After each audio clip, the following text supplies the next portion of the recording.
Chapter 428. In the Dark Space. Chen Shi used a strand of true essence to create a very crude timer, and then he completely went into seclusion. After his previous experience, he didn't dare to waste his true essence at all.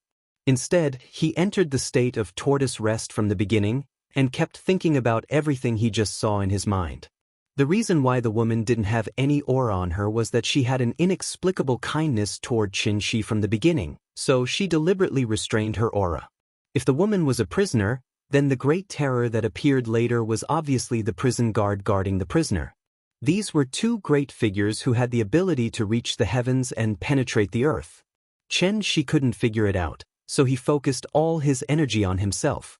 And what he just experienced also made Chen Shi realize for the first time that soul formation was too weak. So weak that even if he came to Heaven Capital, he couldn't get the soul mirror and save Engying. He was so weak that he could only tremble and be at a loss under the terrifying pressure of others. Chen Shi really didn't like this feeling. So he wanted to use this opportunity to get close to the two great figures to break through to the insightful emptiness realm in one go. Strength was always relative. In the heavenly jade world, he was the Dawn Divine Lord who oversaw a region. On earth, he was a god who was above ordinary people. But in Heaven Capital, he found that he couldn't deal with the siege of the 10 celestial venerables and 5 divine generals by himself. As for the great terror of the mysterious woman, she was a terrifying existence that Chen Shi didn't even dare to think about before. The comfortable life made Chen Shi gradually forget the first rule, which was natural selection, survival of the fittest. Chen Shi had a monthly salary of more than 10,000, and his life in a small county was too comfortable. But for big cities like Shangjing and Zhonghai, what was more than 10,000 a month? To put it bluntly, in fact, he had lowered his own level, which was why he was able to live a carefree life. You have your pursuits, and I have my choices. So Chen Shi's previous idea wasn't wrong. His mistake was, the development and progress of society would not stop because of a single person. Following the birth of a child, the price of housing skyrocketed. Even if they were hiding in a small county town with a monthly income of more than 10,000, they began to struggle to make ends meet. When Chen Shi could no longer protect his family with his current strength, that would be when he made a grave mistake. Chen Shi realized his mistake, which was why he was so eager to break through to the insightful emptiness realm. It was the same as when he was eager to break through to the divine transformation realm and step on the path home. Fortunately, as long as a man was willing to work hard, it was never too late. Ren Zhengfei founded Huawei at the age of 43. Zhong Qingho founded Waha at the age of 44. Then there was Colonel Sanders of the United States, who didn't even start KFC until he was 66. I was once dressed in fine clothes and riding a horse, young and frivolous. Now, he's working diligently, and a great talent is a late success. While Chen Shi was trying his best to comprehend the true meaning of the word void in the dark space, the little fellow was also gradually adapting to her new life without the company of her parents. As usual, the little fellow made many video calls to Chen Shi every day. For this reason, Wu Lian even specially invited a child psychologist from the Capital University to deal with the little fellow's overflowing yearning at any time. The little fellow was like Truman in the movie, The Truman Show, living in a fairy tale world that Wu Lian carefully created for her. She gradually got used to video calls with her father, and also gradually got used to her mother's deep sleep. But unfortunately, communication through video calls couldn't compare to the company of real people after all.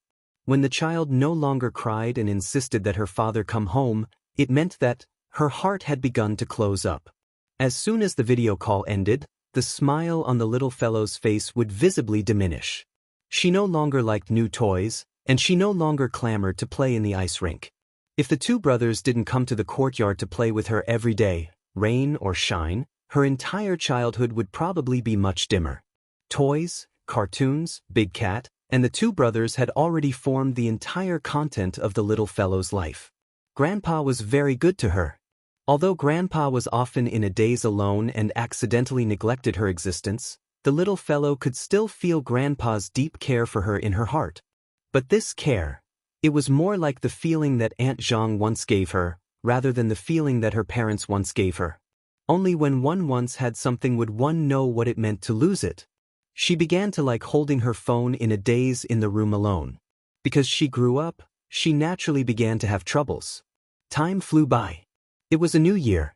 Aunt Zhang was very puzzled as to why she didn't call her this year, so as soon as the spring festival was over, the old lady took the initiative to call Qin.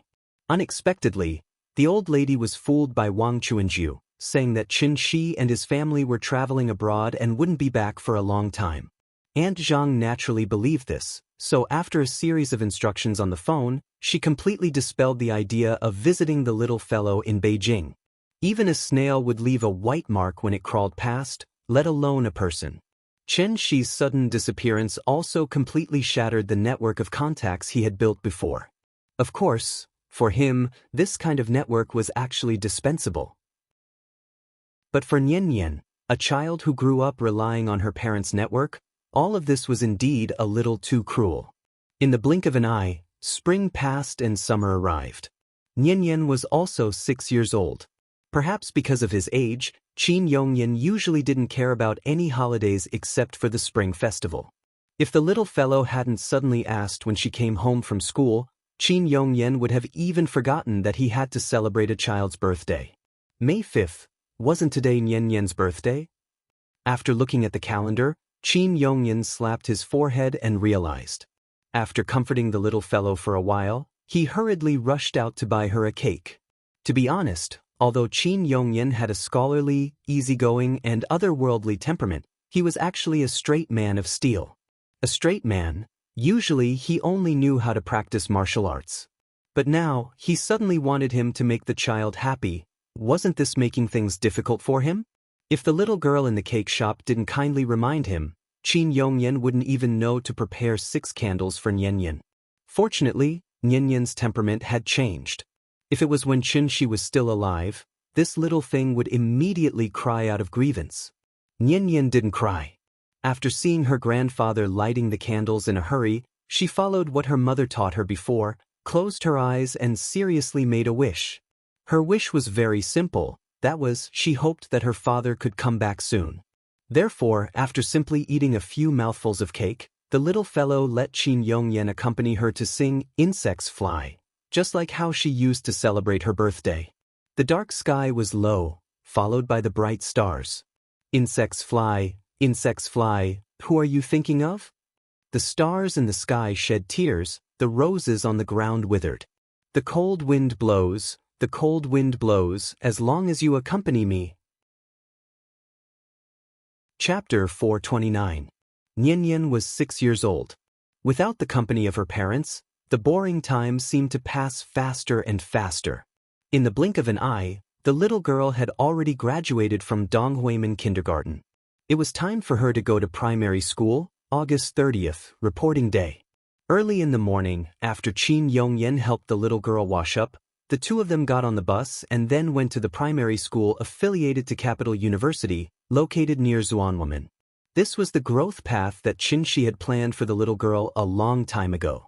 Therefore, after Nian graduated from Donghuimen Kindergarten, she didn't even have to go for an interview. She directly got a place to enroll in Capital University affiliated primary school. And because of her, the two brothers naturally easily got 2 very precious places. Because they had been living with Xia Kaiji recently, the two brothers couldn't report with Nian today. They could only arrange to meet her at the reporting office later. Qin Yongyan originally thought that Nian would inevitably feel a little scared and even unwilling to go to school when she suddenly changed to an unfamiliar environment.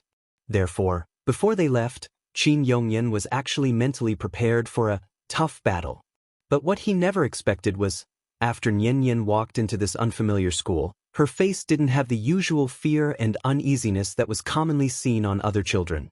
Instead, it was like she was touring a park. While she walked slowly to the reporting office, her eyes were constantly looking at the classmates who passed by her. To be honest, with her calm appearance, she didn't look like a first-grade child who had just entered school at all. Instead, she looked more like a 4th or 5th grade child, as one of the top experimental primary schools in the country. The capital-affiliated primary school was not a private school. Therefore, the moment one entered the school, it gave off a feeling of simple elegance with green bricks and gray tiles. There was also a quiet, beautiful, scholarly, and rich cultural atmosphere. This extremely scholarly atmosphere naturally formed a sharp contrast with the childlike atmosphere of the kindergarten. In addition, there was also a fundamental difference between primary school and kindergarten. After all, kindergarten was mainly for the experience of life, while primary school was where the real learning began, such as the timetable, work and rest schedule, exam results, homework, and other nightmarish things would also haunt them from this moment on until they became adults. And it was also from today onwards that Nian Nian had a new identity, namely, students.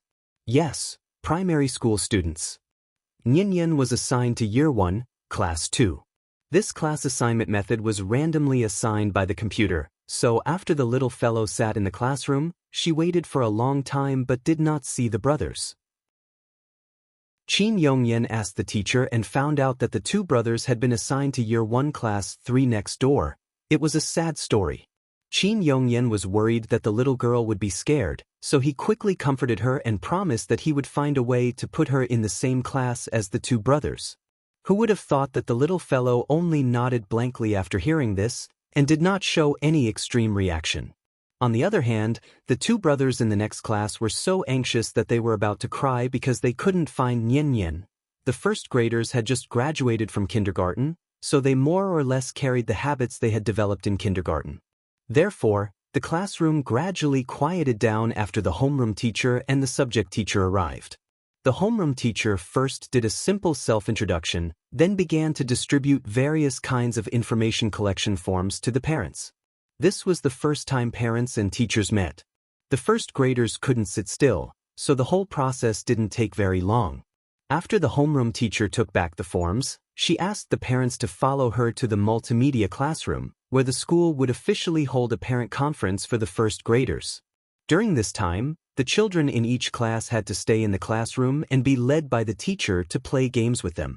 After the parent conference ended, the children would be familiar with the school environment, and the new students' registration would be completed successfully. They only had to wait for school to officially start the day after tomorrow. There were no problems with the school's arrangements. However, after Qin Yongyan followed the homeroom teacher to the multimedia classroom, there was a small commotion in Year 1 Class 2. As for the reason for the commotion, it was completely because of an unlucky brat. After the parents followed the homeroom teacher to the multimedia classroom, the children were guided by the teacher to play with plasticine. Nian Nian was wearing a white dress today. Qin Ruoying personally picked it for her. With her rosy cheeks and big watery eyes, she looked very stunning. Yes, just like her mother back then. With such an outstanding appearance and a faint fragrance on her body, the boys in the class would peek at her from time to time from the moment she walked into the classroom.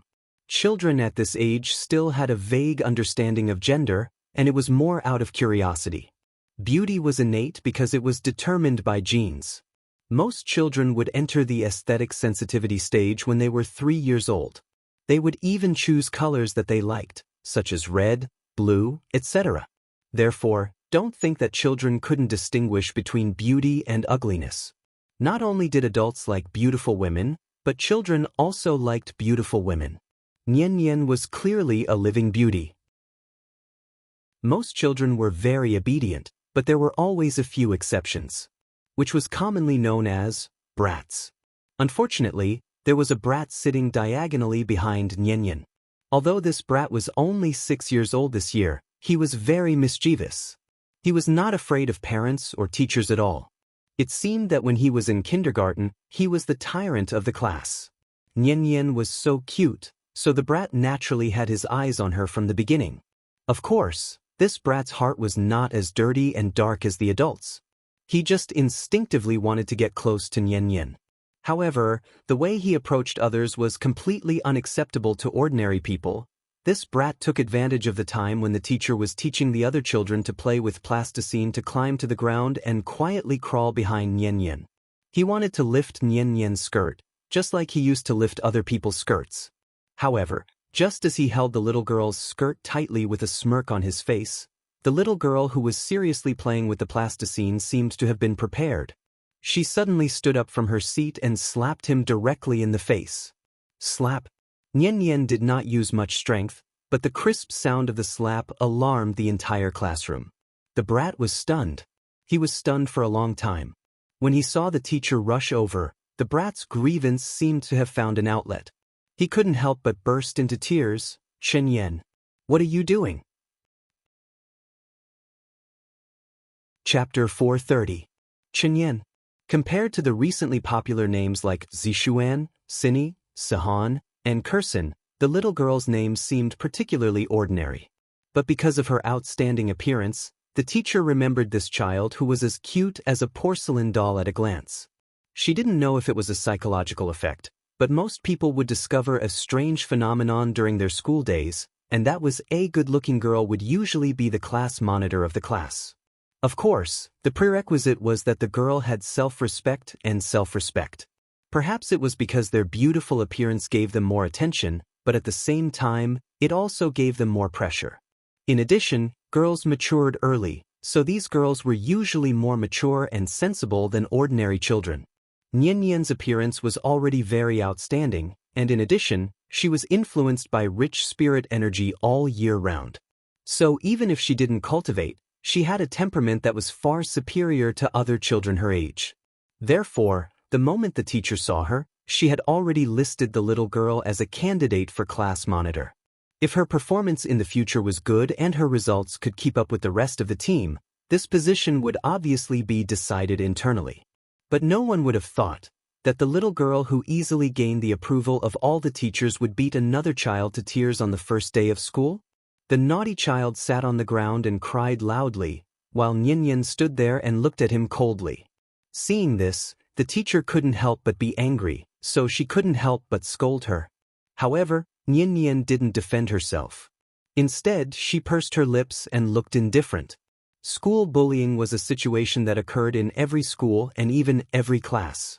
As one of the top teachers in the country, the teachers of the capital-affiliated primary school naturally did a lot of research in this area. The naughty child deliberately cried loudly, hoping that the teacher would be biased towards him.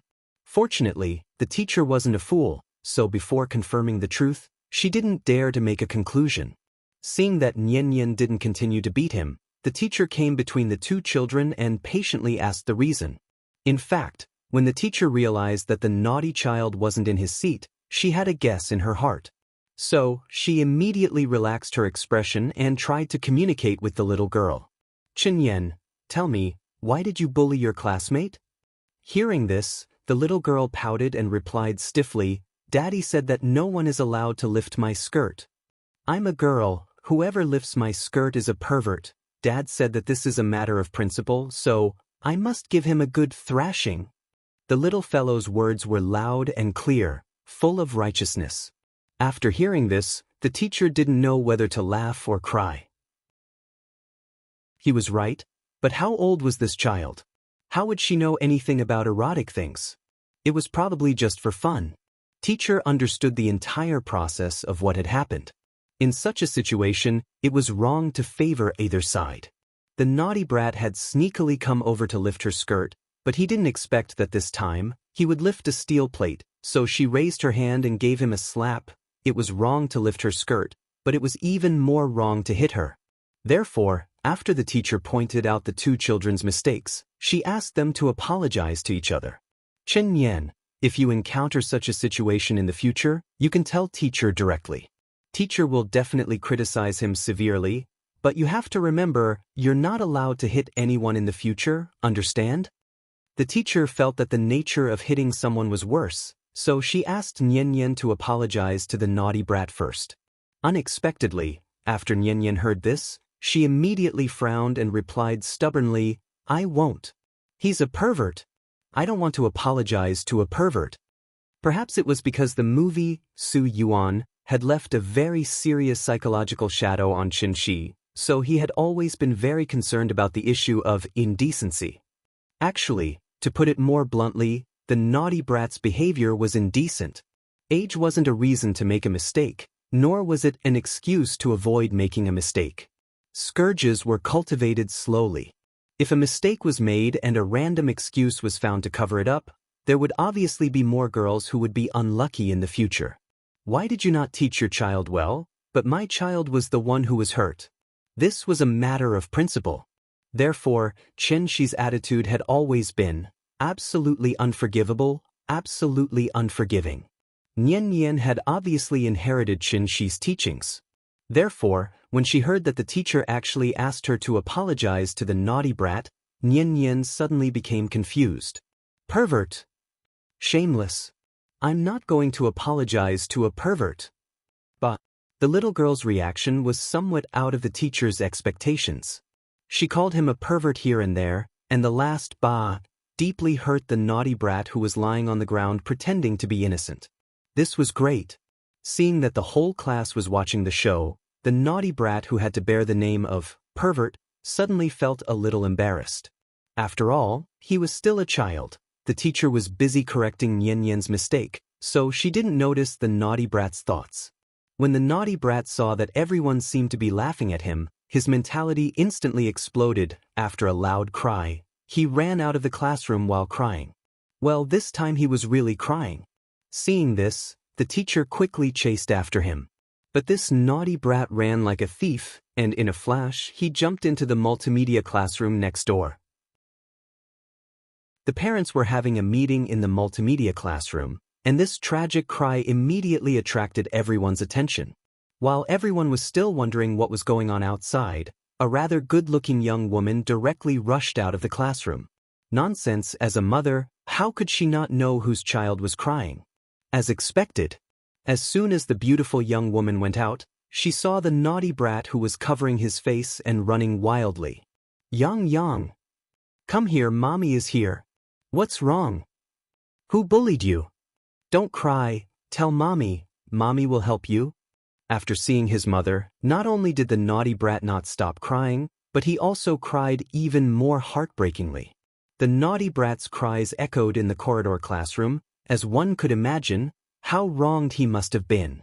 Fortunately, the school didn't officially start today, and in such a big school, there were only freshmen like them, or else where would the school put its face?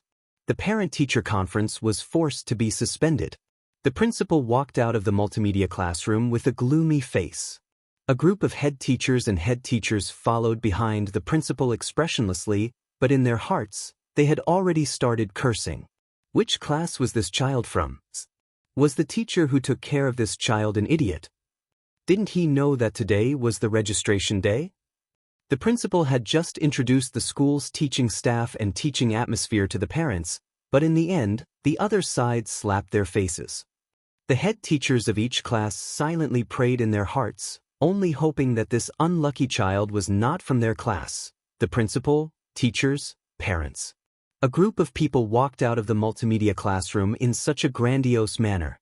When the head teacher of Year 1 Class 2 realized that this naughty brat was actually from Year 1 Class 2, she fell silent. The head teachers of the other classes suddenly had a very strange expression on their faces. Hee, there was a good show to watch. Please remember the domain name of this book. .com, wonderful book mobile version website. .com. Chapter 431. The naughty child cried until the sky darkened. No matter what the parents asked him, he just pointed at the classroom and kept sobbing. Looking at his pitiful appearance, those who didn't know would think that he had been wronged. It was normal for first graders to cry. It shouldn't have caused such a big commotion. Unfortunately, the child's mother wasn't someone to be trifled with. The teacher who rushed out tried to calm the situation, but the beautiful young woman didn't listen to her at all. Seeing that the child couldn't stop crying, the young woman took her son directly to the door of the multimedia classroom. Then, she squatted at the door and slowly coaxed her son. From the beginning to the end, she didn't say a word to the teacher. Instead, she silently comforted her son. And this was actually the highest level of a shrew. She didn't make a fuss, she didn't hang herself, she just looked on coldly and laughed. She didn't even do anything hysterical or embarrassing. She just silently stood at the door with the child. At that moment, all the teachers present, including the principal, couldn't help but feel a little scared. They instantly understood that today's matter might not be easy to resolve. The naughty child's crying interrupted the meeting, and at the same time, it caused a burst of discussion among the parents. The young woman didn't do anything extreme, and the school couldn't forcibly take the crying child away.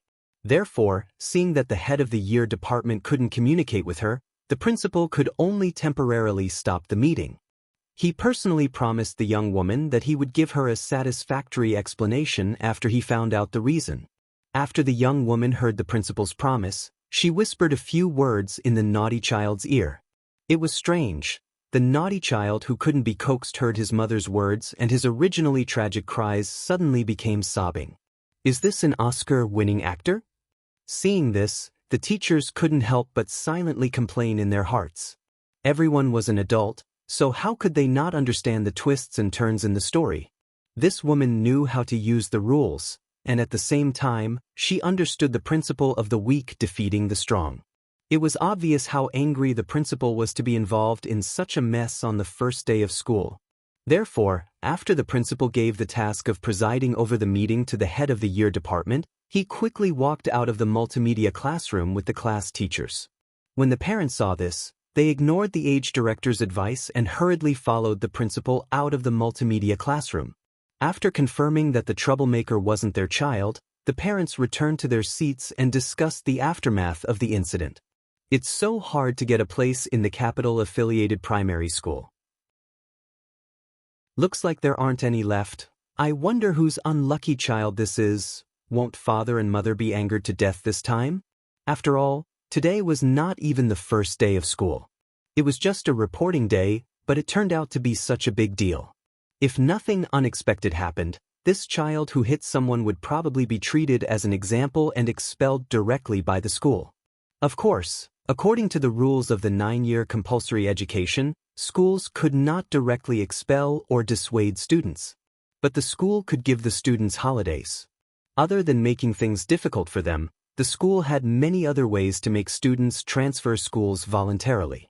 Moreover, today was only the registration day, and the information had not yet been submitted for review. The principal could delete the child's information at any time.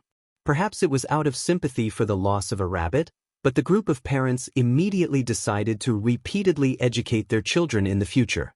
They must not make any mistakes and be expelled from school. Back to the principal. After the group of people arrived at the door of Year 1 Class 2's classroom, they did not directly enter the classroom. Instead, they asked the teacher to go in and call out the troublemaker.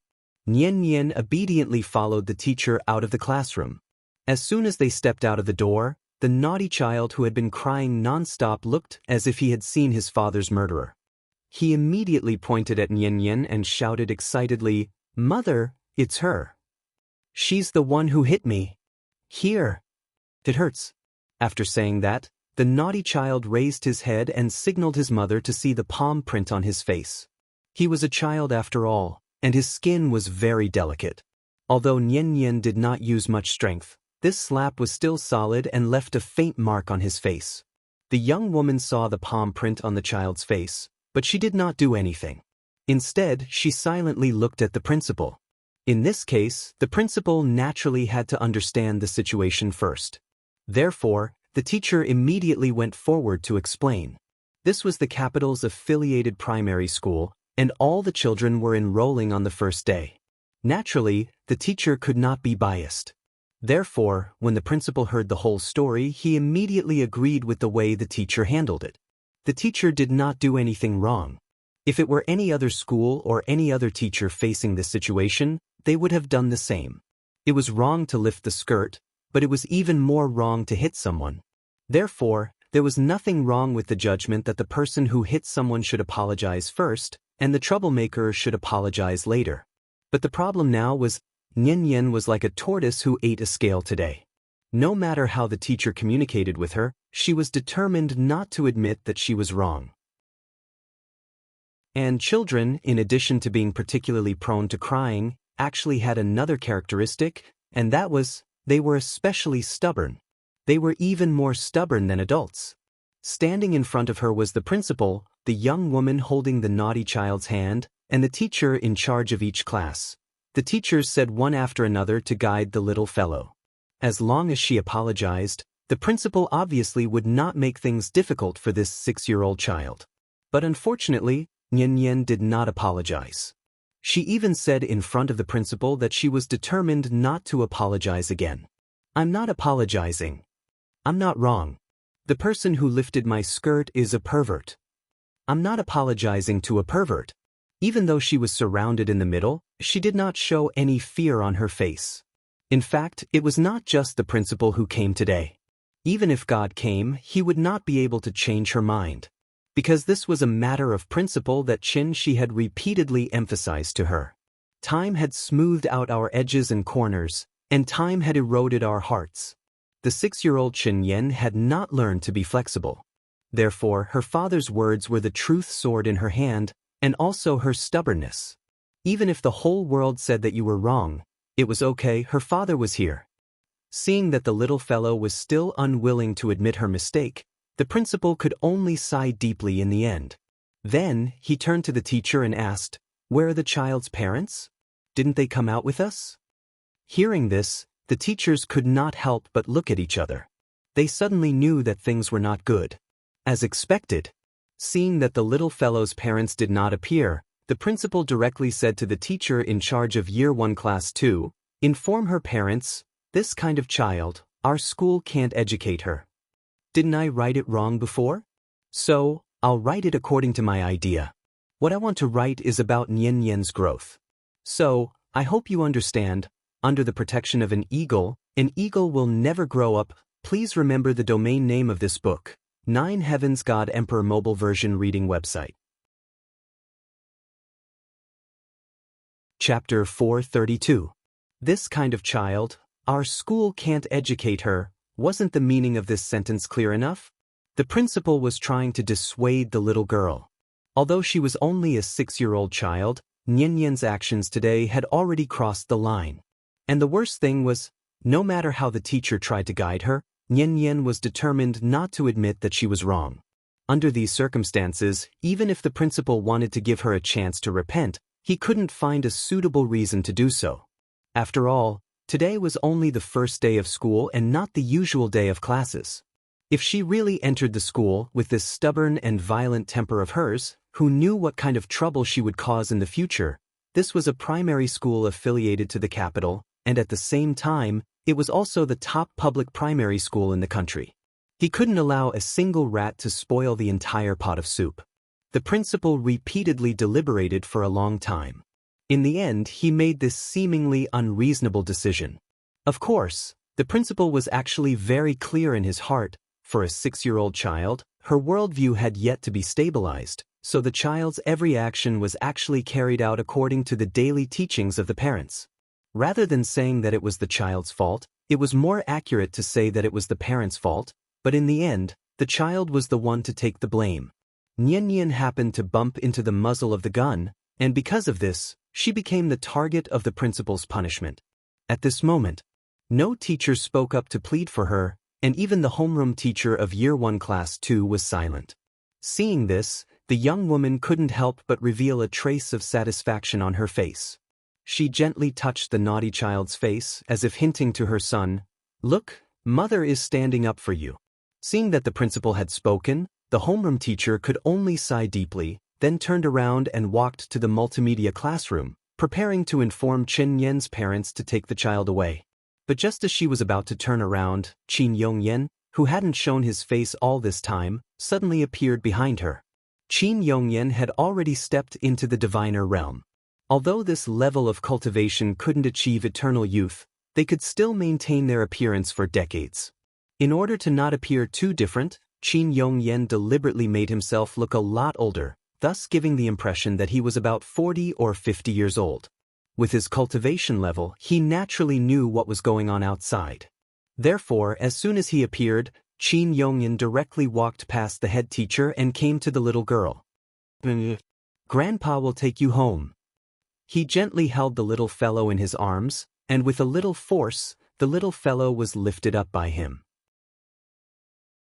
At this moment, the right or wrong of this matter was no longer important. Nian respected Shi's teaching methods, So as long as Nian believed that she was not wrong, then she really was not wrong. The one who was wrong was the brat and that beautiful woman. At the same time, it was also the school's education method. Isn't it just a small school affiliated to the capital? What's the big deal? Was this the only school in Huaxia? It's okay, Grandpa will change the school for you. Qin Yongyan didn't even bother to greet the principal. Under the gaze of all the teachers, he carried the little fellow and walked straight to the school gate. The little fellow silently lay in Qin Yongyan's arms. After Qin Yongyan carried her out of the school gate, she couldn't help but look back at the school that had driven her away on her first day. In fact, she felt very wronged. But she didn't cry from beginning to end. Because her father once said, "You can't cry when you're wronged. If you cry, it means you've lost." There's a group of people waiting to see you make a fool of yourself, especially those who have wronged you. The more wronged and sad you are, the happier and more complacent they will be. Qin Yongyan wasn't Qin Shi, so he didn't want to lower himself to the level of these ordinary people. The only solution he could think of was to change the school and environment for Nian. Therefore, after walking out of the school gate, Qin Yongyan took out his phone and called Wang Chuanju. Wang Chuanju was presiding over a department meeting, so she wouldn't have answered the phone. But she remembered that Qin Yongyan was an antique who didn't even use a cell phone. Something important must have happened if he suddenly called. Therefore, Wang Chuanju immediately stopped the meeting and walked out of the conference room with her phone. Ah! What? Transfer Nian.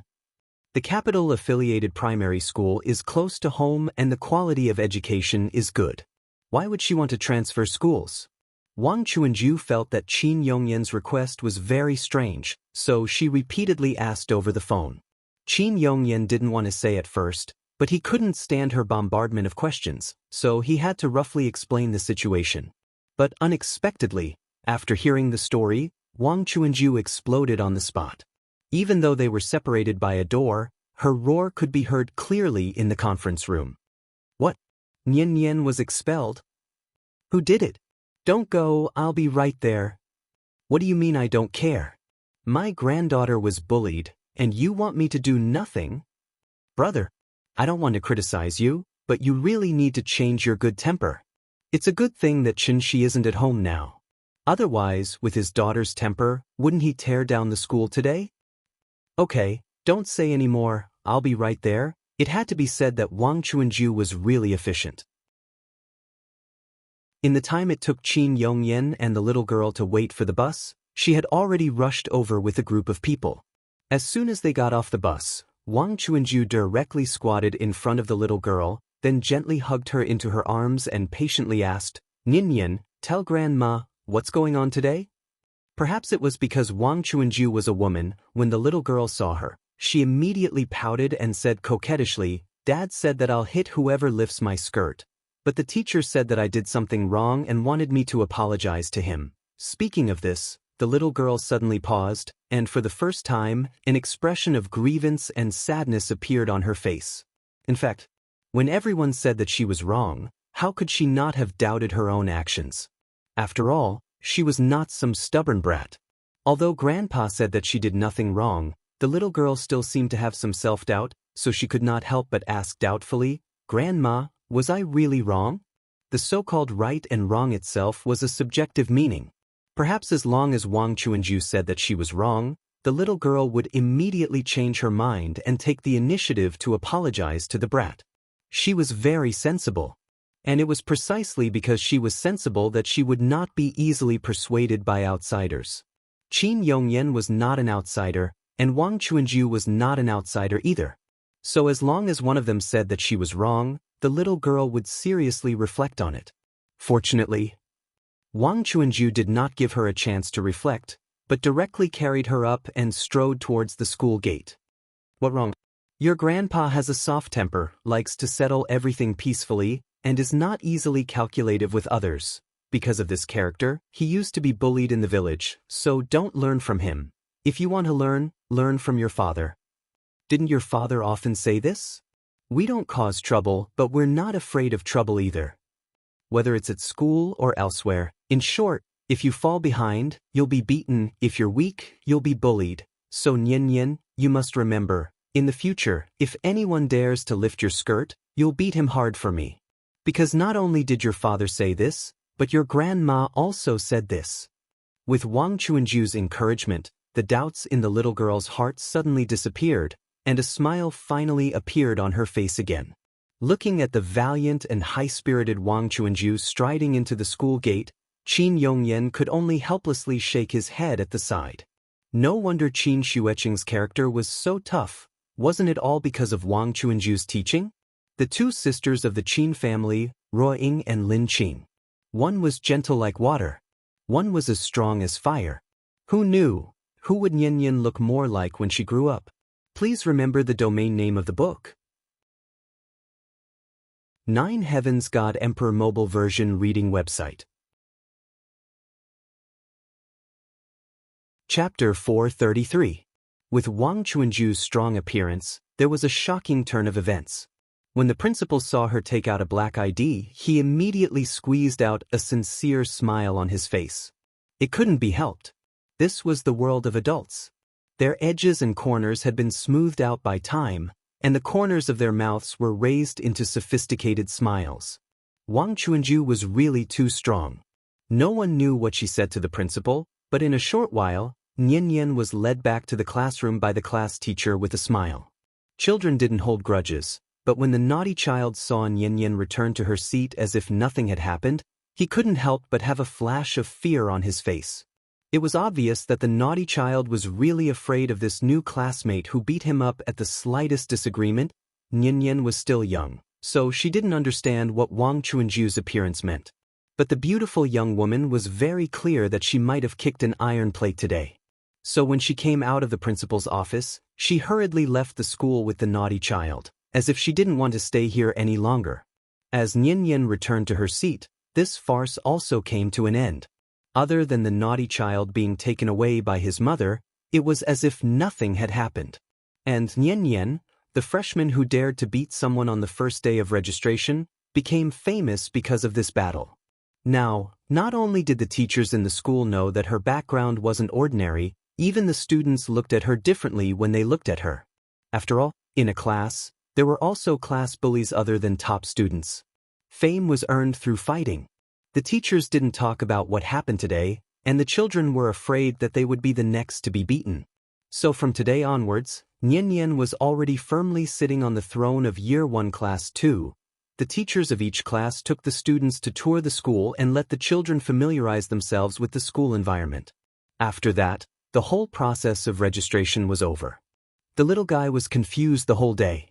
After dinner, when she made a video call to Qin Shi, she told her father about it.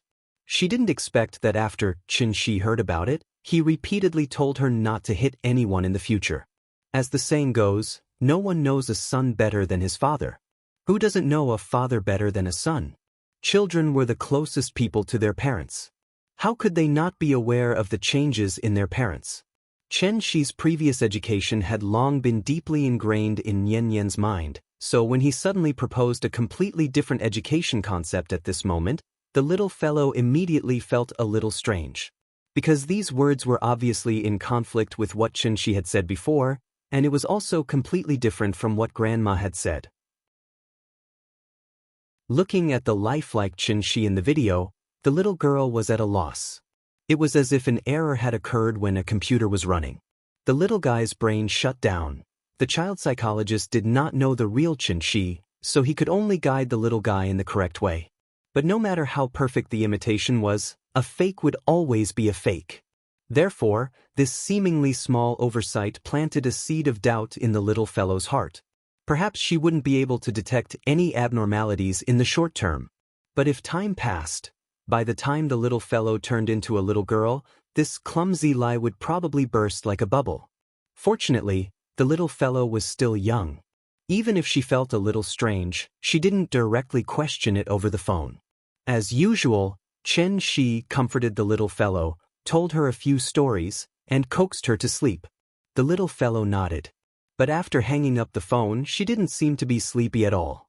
She turned over and directly leaned against Qin Ru. She still felt a little confused, so she leaned her head on her mother's shoulder and told her what she saw and heard today. Unfortunately, Her mother was still sleeping quietly. The little fellow blinked and suddenly felt a little cold, so she softly called in the dark, "Big cat." Meow. After hearing her call, the big cat immediately jumped down from the beam and directly got into the little fellow's bed with a few leaps.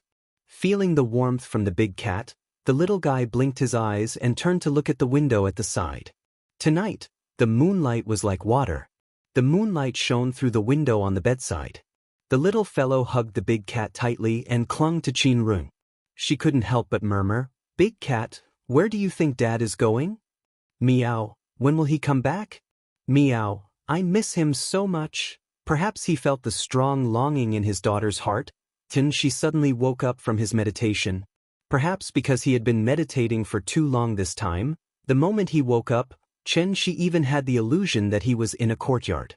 But then, the endless darkness in front of him made him recognize the reality. She was still floating in the darkness.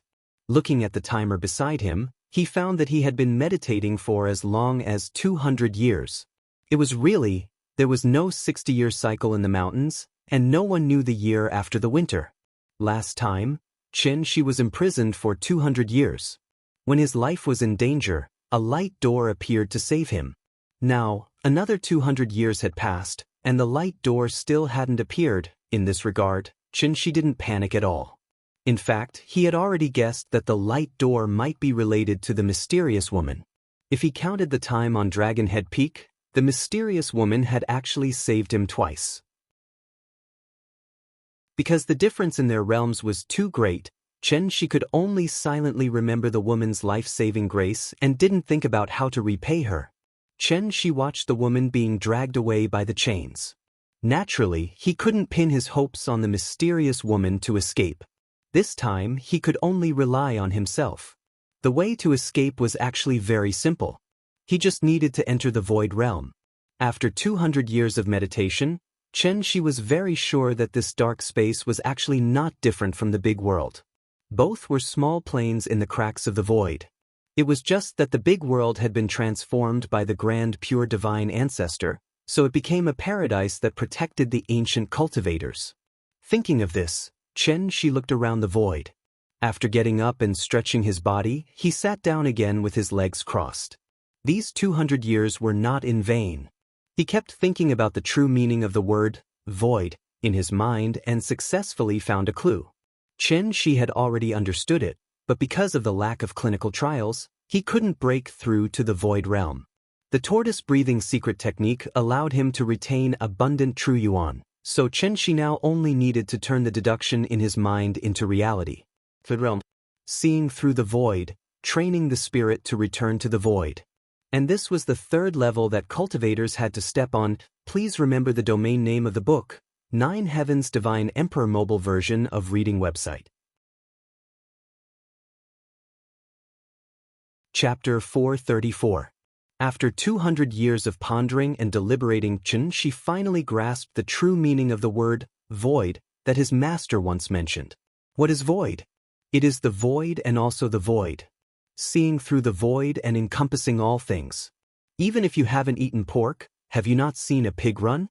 Shi had long known the main characteristics of Dongshu stage cultivators. They can freely travel through the universe, make sumaru mustard bags, and even open up their own small plane in the void.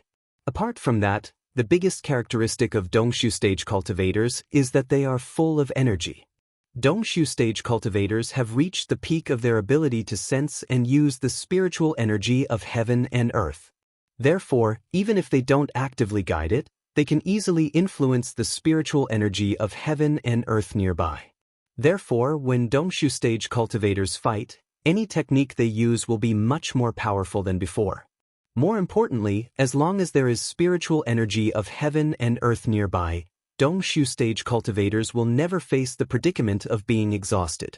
Because the speed at which they breathe in and out spiritual energy is far more than the consumption of their techniques. Therefore, in theory, Dongshu stage cultivators will have the absolute advantage even if they are surrounded by countless Yuanying stage cultivators. If we use gaming terms to describe it, it would be, Yuanying stage cultivators can't even break through the defense, how can they hurt Dongshu stage cultivators? Of course, The above is all that Qin Shi can see. The significance of Dongshu stage is much more than that. Maybe the mysterious woman left too deep an impression on Qin Shi, so after ending the tortoise-like state, Qin Shi can no longer calm down. He can't help but think about the process of the woman's appearance. In a trance, Qin Shi suddenly understands why he can't see the woman's face or hear her voice. That's because the woman is not in the same plane as him. Everything that Qin Shi had seen before was merely a projection of the woman through countless small planes using her supreme magic power to appear in front of him. From the beginning to the end, the woman never really came to the dark space he was in. As for the terrifying aura that came after, Qin Shi has reason to suspect the Great Terror was actually trying to find out the true reason why the woman projected herself into this world. However, the woman had used some unknown method to prevent the Great Terror from discovering his existence. That was how Qin Shi managed to survive. The two mysterious experts flashed past Qin Shi's eyes like comets, but they left an extremely deep impression on him. Qin Shi kept thinking about everything related to the mysterious woman. Purple flames and azure lightning. The mysterious woman had 9 chains. The Great Terror in the depths of the void, as well as his 200 years of contemplation and contemplation. All sorts of seemingly unrelated events converged together. Suddenly, Qin Shi understood. It was like playing the ice bucket challenge in the middle of winter. When a basin of ice water was poured over his head, he suddenly felt enlightened. The word void was too mysterious. It could be understood as both the void and nothingness. The former meant space, while the latter meant matter. In the dark space, there was only space and no matter. The only matter was himself. Just like the Sumeru mustard seed bag, this dark space seemed endless, but in fact, it couldn't be any smaller. Since Qin Shi was in the dark space, then he was part of the space, so the space was infinitely large for him. But if he jumped out of the space and looked back at this dark space, how big could it be? It might be as big as the sun, or as small as a speck of dust. But all of this, what did it have to do with him? He was no longer a reference object in it, but an observer outside of it. The sun might be big, but as long as he flew out of the solar system, the sun would become a tiny star. Everything was relative. Nothingness and the void. Space and matter. They seemed unrelated, but they were closely related. And this was obviously the so-called true meaning of the word void. Qin Shi understood the key. So what he had to do next was to put his thoughts into practice. So, he closed his eyes again. This time, there were no more distracting thoughts in his mind. Understanding and breaking through are two different things. So, when Qin Shi opened his eyes again, another 100 years had passed. A full 300 years. Qin Shi had finally endured until this moment. Therefore, the moment he opened his eyes, the surging true essence suddenly surged out of his body and then spread out in circles. But then, the true essence was like tentacles and was all pulled back by Qin Shi. He was looking for the law threads left behind by the mysterious woman. When people walk through the snow, they would leave a trail of footprints on the snow. Although Qin Shi understood the true meaning of the word void, but because there was no spiritual energy in this place, he had not truly broken through to the Dongshu stage. Right now, he could not use his own strength to forcefully break through the void, so he needed to find the door of light that the woman opened for him. The snow melted. The door of light also disappeared. But the law threads that connected the two worlds still existed. Unless the woman personally destroyed it, this thread would forever exist between the two worlds. And this is the first law of heaven and earth that a cultivator must grasp, and also the biggest difference between the Dongshu stage and the ascended stage. One end is connected to the world, the other end is connected to the dark space. Qin Shi could only find this law thread at the moment, because he had once used this law thread to travel between the two worlds. Maybe, when he breaks through again in the future, he will suddenly realize, even in this empty dark space, there were countless densely packed law threads. Every single one of them led to a different place. Qin Shi still could not open a new law thread by himself, so he could only rely on the woman's power. He searched and searched and searched. Finally, he found it. To Qin Shi, This thread could not be any thinner. If he did not understand the true meaning of the word void, he would not be able to sense the existence of this thread in his life. Of course, the so-called thread was just a concept. It actually refers to a cultivator's understanding of the law of heaven and earth. This was the first time she came into contact with the law of heaven and earth. Thus, the moment he discovered this law thread, he was so excited that he started to tremble. She could no longer suppress his excitement and immediately reached out to touch the thread. The moment his finger touched the law thread, a golden light shone. The spirit energy from the world kept pouring out from the golden light. A smile that had not appeared in a long time appeared on Shi's face. After that, he did not stay any longer, and directly turned into a ray of light and entered the golden light. The world. Embark. Please remember the domain name of this book.com, the mobile version of the book.com. Chapter 435. Unlike the previous time, Shi used his own ability to traverse through the two realms. After he flew out of the golden light, he naturally had a deeper understanding of the law threads. Shi looked up and saw the same towering trees and lush vegetation on the floating island. The great sun-moon star array dispelled the darkness and brought light to the large world.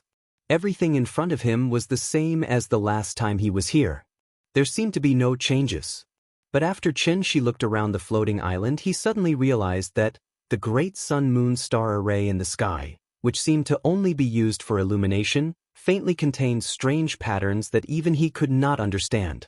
After realizing that something was wrong, Shi was not in a hurry to find Yuhuan Tianzuan to settle the score. Instead, he sat cross-legged on the ground and looked up at the sky with a serious expression on his face as he observed. The last time he was here, he had not comprehended the true meaning of the word void, so he did not feel that there was anything special about this array. Now that he had comprehended the true meaning of the word void, and had even come into contact with the first law of heaven and earth, after careful observation, she suddenly realized that these patterns were not the array patterns that maintain the operation of the array, but a law thread that he had never come into contact with before. The sun-moon star array rotated in unison. 9 stars flew in the sky, 9 palaces in the sky. Shi looked at the bottom of the floating island thoughtfully. When he saw that the bottom of the floating island was still covered with stars, he suddenly had a guess. This array was not only used for illumination. That was because other than the many law threads above the floating island that guided the movement of the stars, there were also many law threads below the floating island that seemed to be there but not there. They were silent in the void, like a huge net hanging below the floating island group. If the 120,000 floating islands were considered as a whole, then this array was like 2 huge nets, firmly sandwiching the islands in between. One net had the sun-moon star array hanging on it, called Heaven's Net. The other net was deposited in the void, called Earth's Net. After understanding the mystery, Shi guessed, this formation might be the final trump card left by the grand pure divine ancestor for Tiandu. Once Tiandu faced a life and death crisis, the formation could instantly turn into a murderous formation and wipe out all enemies for Tiandu. Oh, it seems to be very powerful? After confirming the dangers of the great formation, Shi was still in no hurry to kill his way to Dragon Head Peak. Instead, he randomly grabbed an unlucky fellow on the floating island. Just like the last time, he had a time frame of reference this time, so he quickly found out from the mouth of this unlucky guy. It had only been a month since the battle on Dragon Head Peak.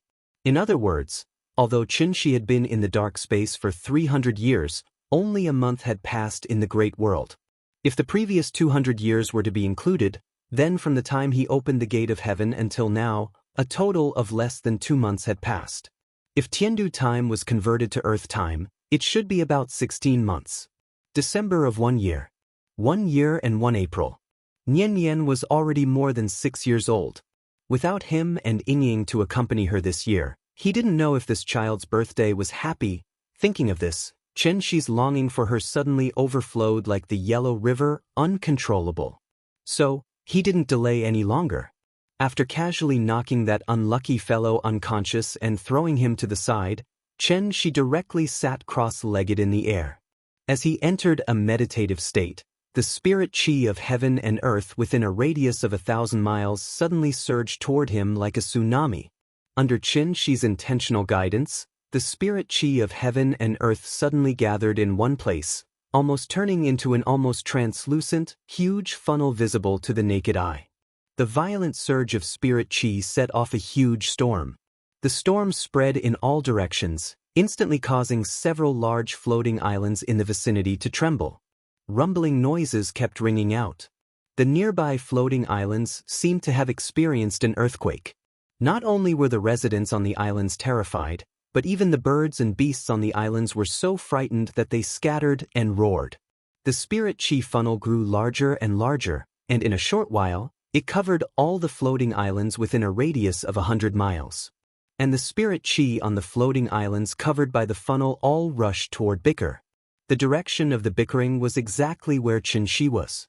He was using his own strength, draining the dragon veins of hundreds of floating islands. When the spirit chi of heaven and earth entered the body, there should be a refining process. However, Chen Shi was like a large factory at this moment. As long as the spirit chi entered his body, after a few assembly lines of processing, it would completely become a part of his body. The spirit chi surged faster and faster, and the accumulation of vital essence also increased. Chen Shi didn't hide his aura at all, so his aura was rising at a speed visible to the naked eye. The early stage of the soul formation realm, the middle stage, the late stage, and then the peak stage, under such crazy pressure, in just a few breaths' time, the accumulation of vital essence in Chen Shi's body had already reached the peak. And as the funnel continued to expand, Chen Shi's aura also became stronger and stronger. In the face of such a powerful aura, the residents on the nearest islands couldn't even stand steadily. At this moment, he didn't hide the killing intent in his heart. This killing intent seemed to have substance, and in the end, it turned into an invisible long sword. It soared into the sky and cut through the clouds. The sword pointed to the Dragon Head Peak. Bang! Bang! Bang! Hundreds of dragon drums sounded at the same time, and the dense drum sounds poured down like a rainstorm. At that moment, even the god generals on duty on the various islands were stunned. But then, they were like cats whose tails had been stepped on, and they couldn't help but let out a long cry. Enemy attack! Enemy attack! Enemy attack! In an instant, everyone was in a panic and the sky shook. Yuan Tianzuan was discussing something with the celestial venerables in the Emperor Hall. When they suddenly heard the warning of the 5 divine generals, a trace of surprise flashed across the faces of the celestial venerables. Since they were called the celestial venerables of the 10 directions, there were naturally 10 celestial venerables in Tiandu.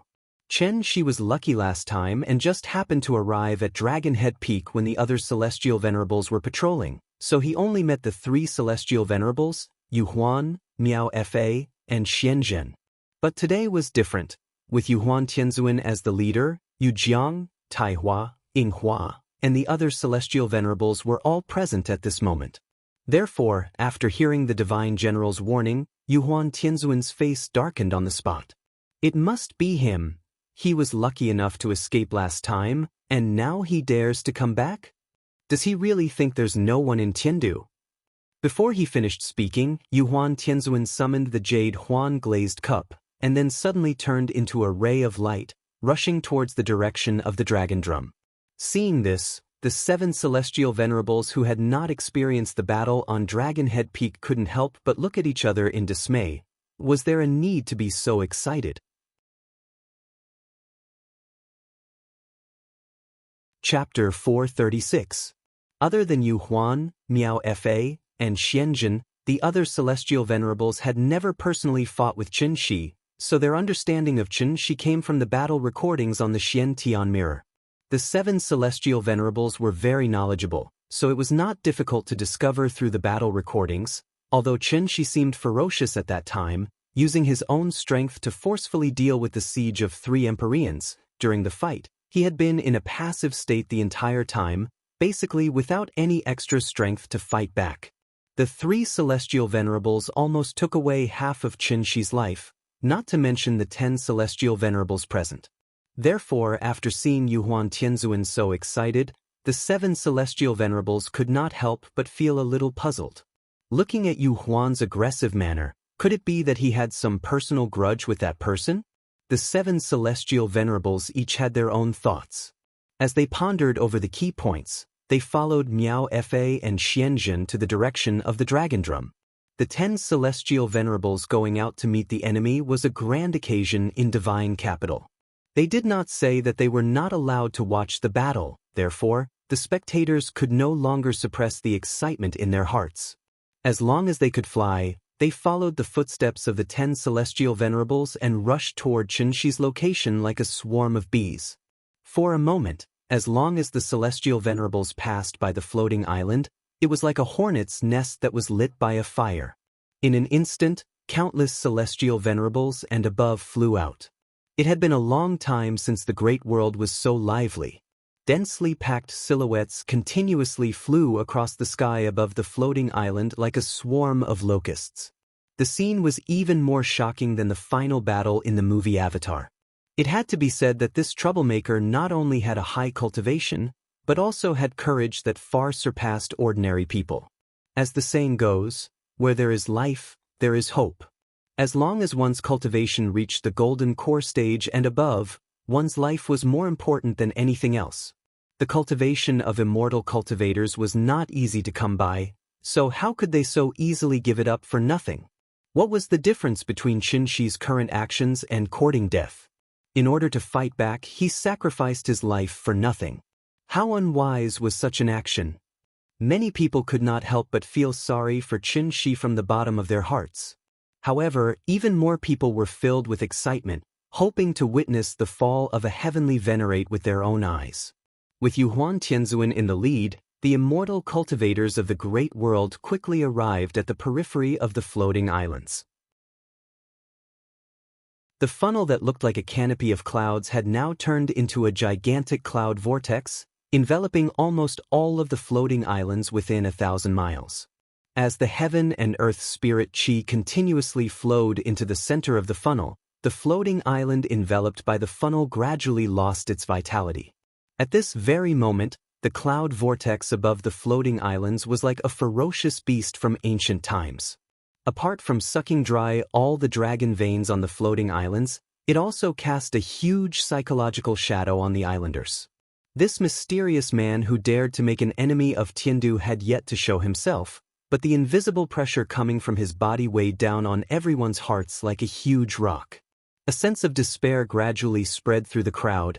It was only after Yuhuan Tianzuan's roar that this huge rock finally fell. Arrogant thief! There's a path to heaven, but you don't want to take it. There's no door to hell, but you insist on coming. Generals of Tiandu, listen to my order. Follow me and set up the soul-capturing formation. This time, we must not let him escape. Yuhuan Tianzuan took the lead and led the 5 divine generals into the cloud vortex like a sharp arrow. His appearance was like a ray of light in the darkness, instantly clearing away the haze in everyone's hearts. The islanders raised their heads to look, and they could not help but reveal an excited expression as if they had just escaped death. In the end, Yuhuan Tianzuan was their spiritual leader. Unlike last time, Yuhuan Tianzuan did not care about his face this time and forced himself to fight Qin Shi one-on-one. Instead, he assumed a group fighting stance. However, when he rushed into the clouds, he suddenly realized that Qin Shi's aura seemed to be much stronger than last time. Thinking of this, Yuhuan Tianzuan's face could not help but flash a trace of surprise, and a sense of uneasiness arose in his heart. However, when Miaofa and Xianzhen arrived, this feeling of uneasiness was thrown out of his mind in the blink of an eye. He was just a defeated opponent. Could it be that he could pierce through the sky today? For safety reasons, Yuhuan Tianzuan did not recklessly rush in alone. He was afraid of falling into Qin Shi's ambush, so he immediately said to Miaofa and Xianzhen, "This person's behavior today is really strange. I'm afraid it's a trap. The two of you, follow me to find out what's going on." Hearing this, Miaofa and Xianzhen immediately nodded, then summoned their magic weapons and rushed into the depths of the clouds with Yuhuan Tianzuan side by side. At the same time, Qin Shi, who was in the center of the vortex, slowly opened his eyes. As soon as he opened his eyes, the vortex formed by the spiritual energy above him began to rotate rapidly, and then poured down on him at a speed visible to the naked eye. There was no grand and unique scene of a breakthrough. When the vital essence in Qin Shi's body accumulated to a certain level, he, who had mastered the true meaning of the word void, naturally broke through to the divine transformation stage, and then directly stepped into the Dongshu stage. The moment Qin Shi stepped into the Dongshu stage, a faint golden light suddenly lit up on his eyebrows. From afar, it was a bit like when Erlang Shen opened his heavenly eye in the TV series. Then, this golden light gradually converged between Qin Shi's eyebrows, and then completely disappeared. This was the first law of heaven and earth that he had mastered, also known as the divine mark. Once the divine mark appeared, the Dongshu stage would appear. Qin Shi deliberately restrained his aura, so Yuhuan Tianzuan did not notice anything strange. When enemies meet, naturally, their eyes would be exceptionally red. Even though they were still far away, the two sides did not even say a word. As the saying goes, my brother Long is ruthless and doesn't talk much. The moment he saw Qin Shi, Yuhuan Tianzuan viciously threw the jade-glazed cup in his hand at him. It was still the three lanterns of heaven, earth, and man. Seeing this, Qin Shi did not even condense the divine sword Dharma power. He directly formed a sword with his fingers, and then slashed at the three lanterns. It was still the first move of the moonlight sword technique. But after this sword slash, it instantly sucked away the little remaining spiritual qi in the surroundings, causing a strange vacuum to appear where the sword slash passed. This was the difference between the divine transformation stage and the Dongshu stage. If the divine transformation stage was compared to nitroglycerin, then the Dongshu stage was obviously nuclear fusion. There was a fundamental difference between the two. Therefore, the moment Qin Shi's sword slash hit the three lanterns of heaven, earth, and man, an explosion that was beyond everyone's imagination occurred. With a loud boom, the three lanterns were sent flying back. The three heavenly lords who were closely related to the three lanterns seemed to have been severely injured, and a strange flush appeared on their faces. Please remember the domain name of this book, 9 Heavens Divine Emperor mobile version website. Chapter 437. Above the floating islands. The huge cloud vortex obscured everyone's vision. They did not dare to approach the vortex, so they quietly floated around it. Looking up, the densely packed figures were like a swarm of locusts, almost covering half the sky. Just like the audience in the Colosseum in Rome, these descendants of ancient cultivators did not dare to make any noise, but there was still an inexplicable fanaticism in their eyes. Everyone wanted to witness the fall of a heavenly venerable with their own eyes. But no one expected that in addition to witnessing the fall of a heavenly venerable, they would also be fortunate enough to witness the birth of an ancient legend. With the arrival of the three heavenly venerables, Yuhuan, Miaofa, and Xianzhen, a gap was torn in the cloud vortex that covered the sky. The three heavenly venerables were like 3 sharp arrows with tricolored divine flames on them as they shot straight at the enemy in the depths of the vortex.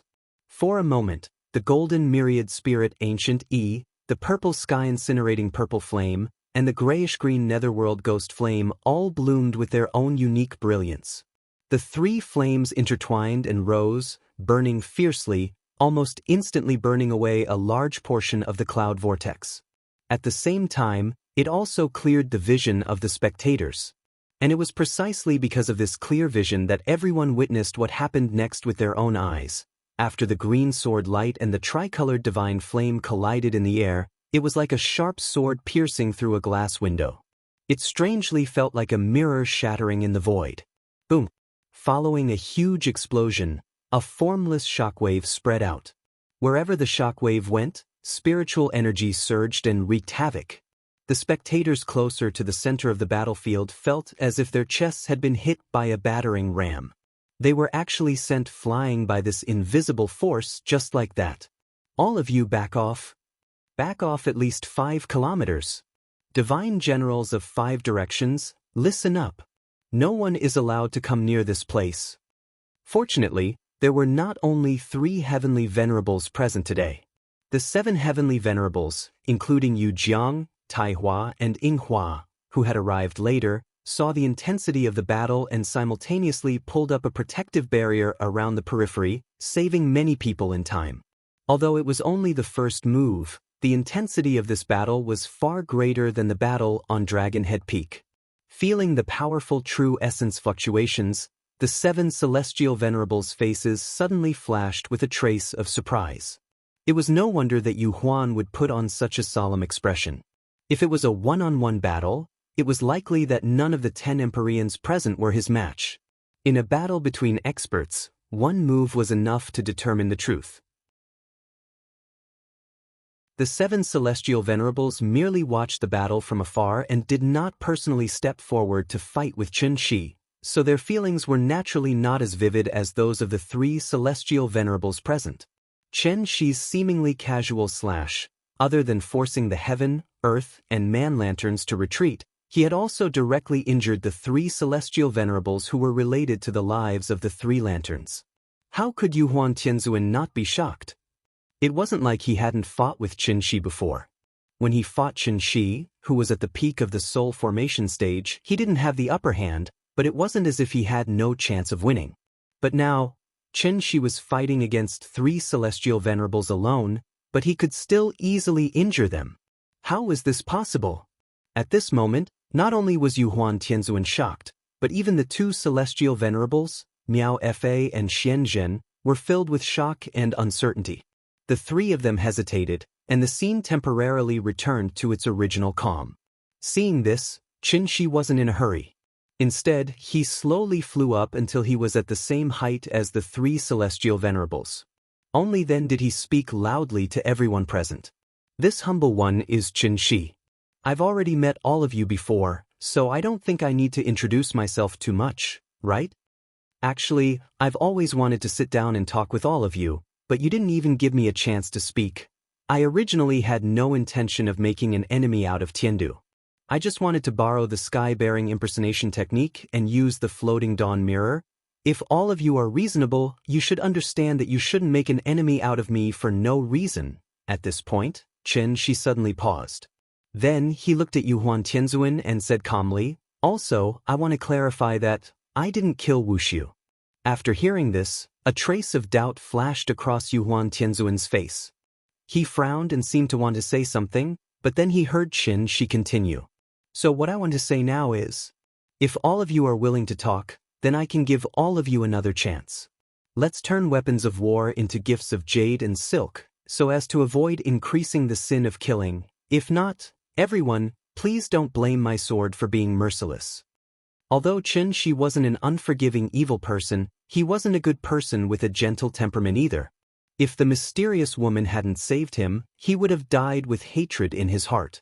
Therefore, although his words seemed reasonable, in reality he didn't leave any face for the 10 celestial venerables. This was deliberately embarrassing for Tiandu.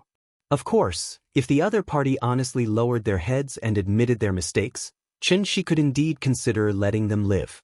But, with the lofty status of the 10 celestial venerables, how could they easily lower their heads to others? What? Don't we, the 10 celestial venerables, need face? If they really agreed to Chen Shi's request today, then how would the 10 of them face the generals of Tiandu in the future? How would they continue to rule the outside world with the face? From the beginning, Chen Shi had already calculated the thoughts of the 10 celestial venerables. The reason why he wasted his breath was actually just to give himself a good reason to make a move so that he could be more decisive when he took action later. Speaking of which, Chen Shi was really a little mischievous, as expected. It would have been better if he hadn't said those words. After saying that, the 10 celestial venerables' expressions changed greatly. Among them, Celestial Venerable Sunblaze, who had the most fiery temper, was so angry that he directly summoned his natal magic treasure, Heaven's Splitting Axe. After that, Celestial Venerable Sunblaze ignored Celestial Venerable Yujiang's obstruction and rushed toward Chen Shi with his giant axe. Little thief, don't be so arrogant. Yu Huan, you guys watch on the sidelines for now. Let me deal with him alone.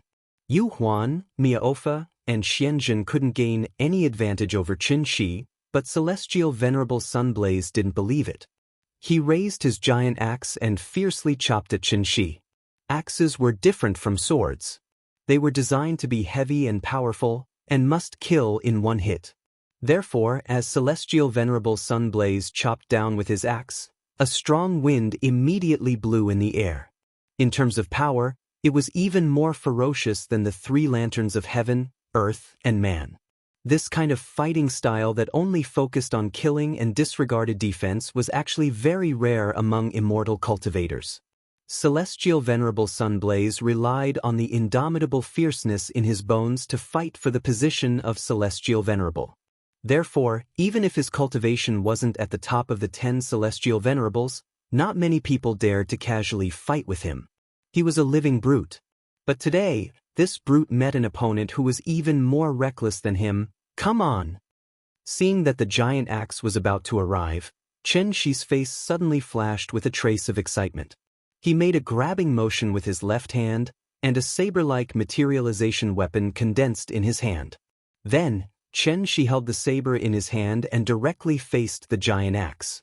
Using strength to overcome strength. Using force to meet force. He wanted to take this opportunity to gauge the absolute power that he now possessed.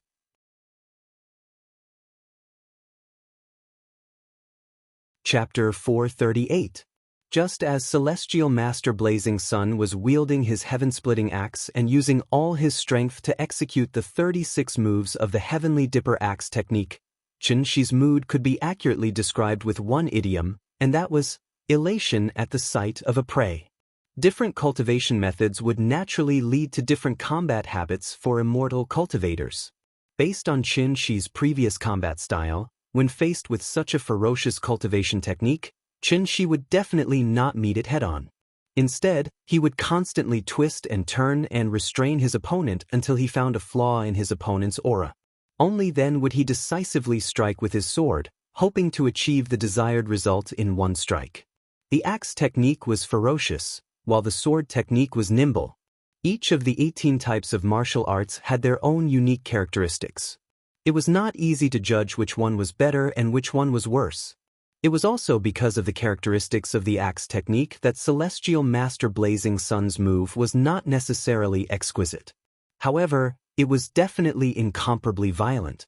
Even if Yu Huan and the others joined forces, they did not dare to meet it head-on. Of course, just because Yu Huan and the others did not dare to meet it head-on did not mean that Qin Shi did not dare to meet it head-on. This was his first battle after stepping into the insightful emptiness realm, so he naturally treated this battle as a testing ground for his sword. Therefore, Qin Shi abandoned the sword technique he was most proficient in and instead used the Red Sun Saber technique, which he had not used often before. He was prepared to meet Celestial Master Blazing Sun's axe head-on, hoping to see how much progress he had made. Therefore, the moment he raised his hand and swung his saber, Saber Chi was born, instantly cutting through the void and soaring into the sky. At the same time, the area within a radius of several hundred feet was shrouded in Saber Chi, as if it wanted to destroy everything within range. It was impossible to dodge and was at the mercy of others.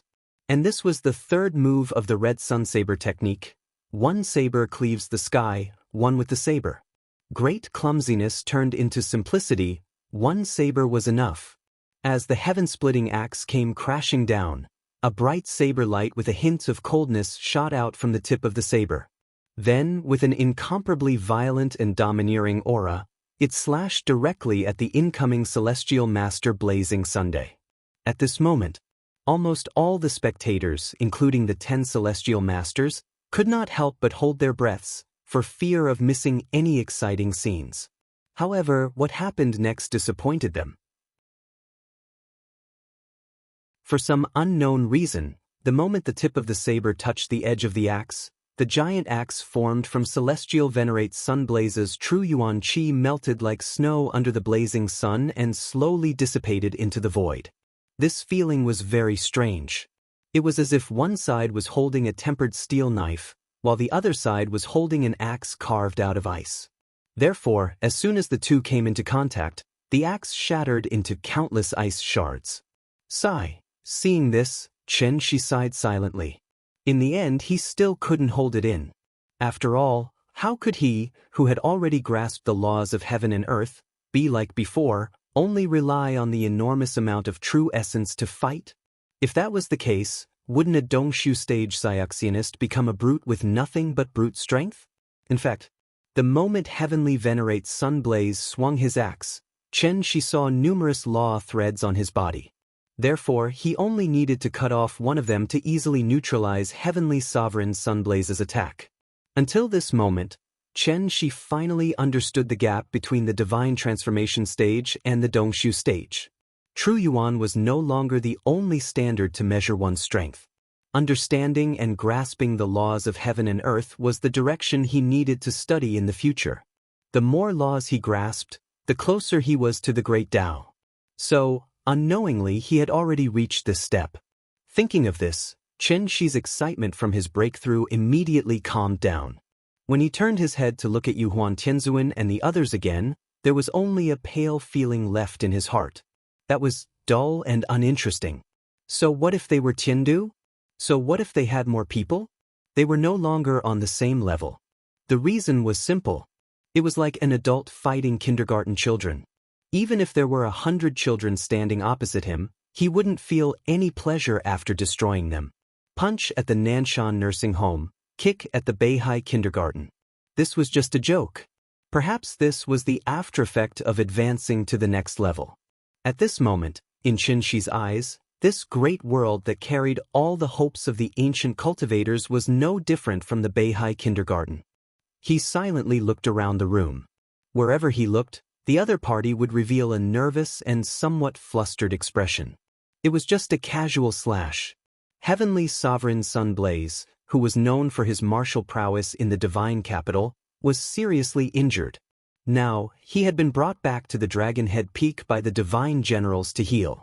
Seeing this, the remaining 9 heavenly sovereigns immediately took out their life magic treasures as if they were facing a great enemy. They were prepared for any possible attacks from Chen Shi.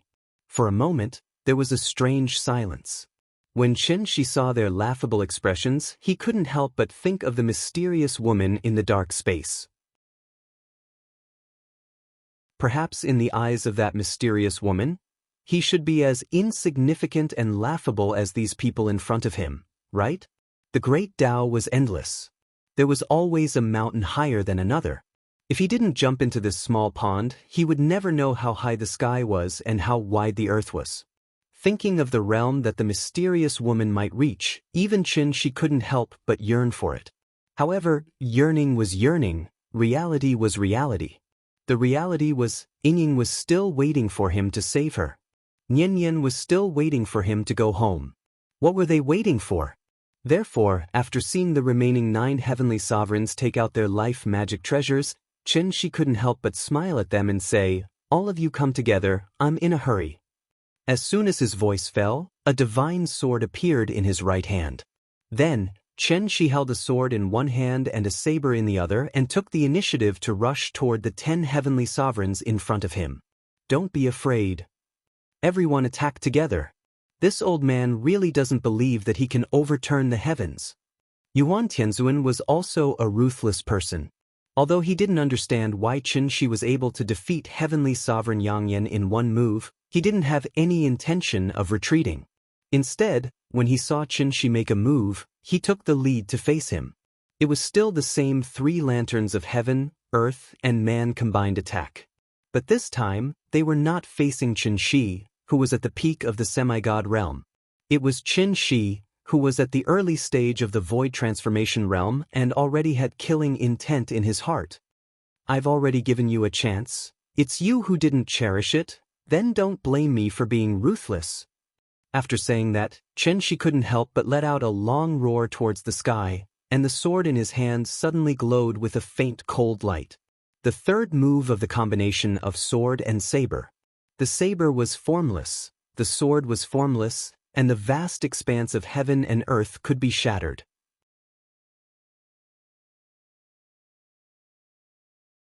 Chapter 439. 3 Styles of Saber, 3 Styles of Sword. 3 Styles of Saber and Sword. 3 Styles of Endless, 9 Styles of Returning to One. As soon as he finished speaking, Chen Shi held the sword in his right hand and the saber in his left. With a shocking momentum, he charged toward the 10 celestial sages not far away. At this moment, one of the 10 celestial sages was injured. Although the remaining 9 were a little worried about the strength that Chen Shi had shown before, after being provoked and provoked by Chen Shi again and again, the 9 celestial sages were obviously completely provoked. Evil thief, don't be so arrogant. This is the hinterland of Tiandu, under the shadow of the divine ancestor. How can you be so presumptuous? Everyone, let's take him down together. By Su Qingtian's order. As Yuhuan Tianzuan's words fell, the 9 of them no longer cared about their identity and almost simultaneously took out their famous natal magic treasures. As various magic treasures flew out of their hands, the field suddenly shone brilliantly, showing the mighty divine power. Seeing that the battle was about to start, even the 5 divine generals, whose strength was second only to the celestial sages, retreated 10 miles away at this moment, not daring to take half a step forward. After all, this was a battle of the celestial sages. It was also the first time that the 10 celestial sages had joined forces to deal with one person. Therefore, no matter the result, today's battle was enough to be called unprecedentedly brilliant. Perhaps it was to make this battle more legendary. The moment Chen Shi raised the saber and sword in his hand, even time seemed to stop flowing, and everything in the void was silent. The third style of the divine skill, combination of saber and sword. The saber is formless, the sword is formless, the vast expanse shatters heaven and earth. When he was still in the heavenly jade world, Chen Shi had already used this move. However, at that time, he had not comprehended the true meaning of the word void, so he could only force the move with a huge amount of vital essence. At this moment, Chen Shi finally stepped into the insightful void realm. Therefore, when he used this move again, he suddenly had a different feeling in his heart. It turned out that this move actually involved the application of the laws of heaven and earth, and could only be smoothly used by those above the insightful void realm. The saber is formless, the sword is formless. Its purpose was to shatter heaven and earth. Chen Shi swung the sword and saber in his hand, and endless saber and sword chi burst out in the void. Aura fluctuations could not be concealed, so the celestial venerables immediately felt that there seemed to be thousands of swords slowly forming in front of him. However, when they focused their gazes, they did not find anything strange. That was because this move had chi but was formless. It was exactly the same as that sentence. The blade was formless and the sword was formless. The chi of the saber and sword, which contained the essence of the word void, was like a huge net in the void, suddenly covering the 9 celestial venerables. The 9 celestial venerables did not notice anything strange. Only when the net of chi from the saber and sword came crashing down did everyone realize that they had fallen into Chen Shi's trap. There was almost no warning. It was as if they had stepped into a void, and there was no end to their surroundings. Yuhuan Tianzuan tried to struggle, but found that he couldn't. It was as if he was trapped by something invisible.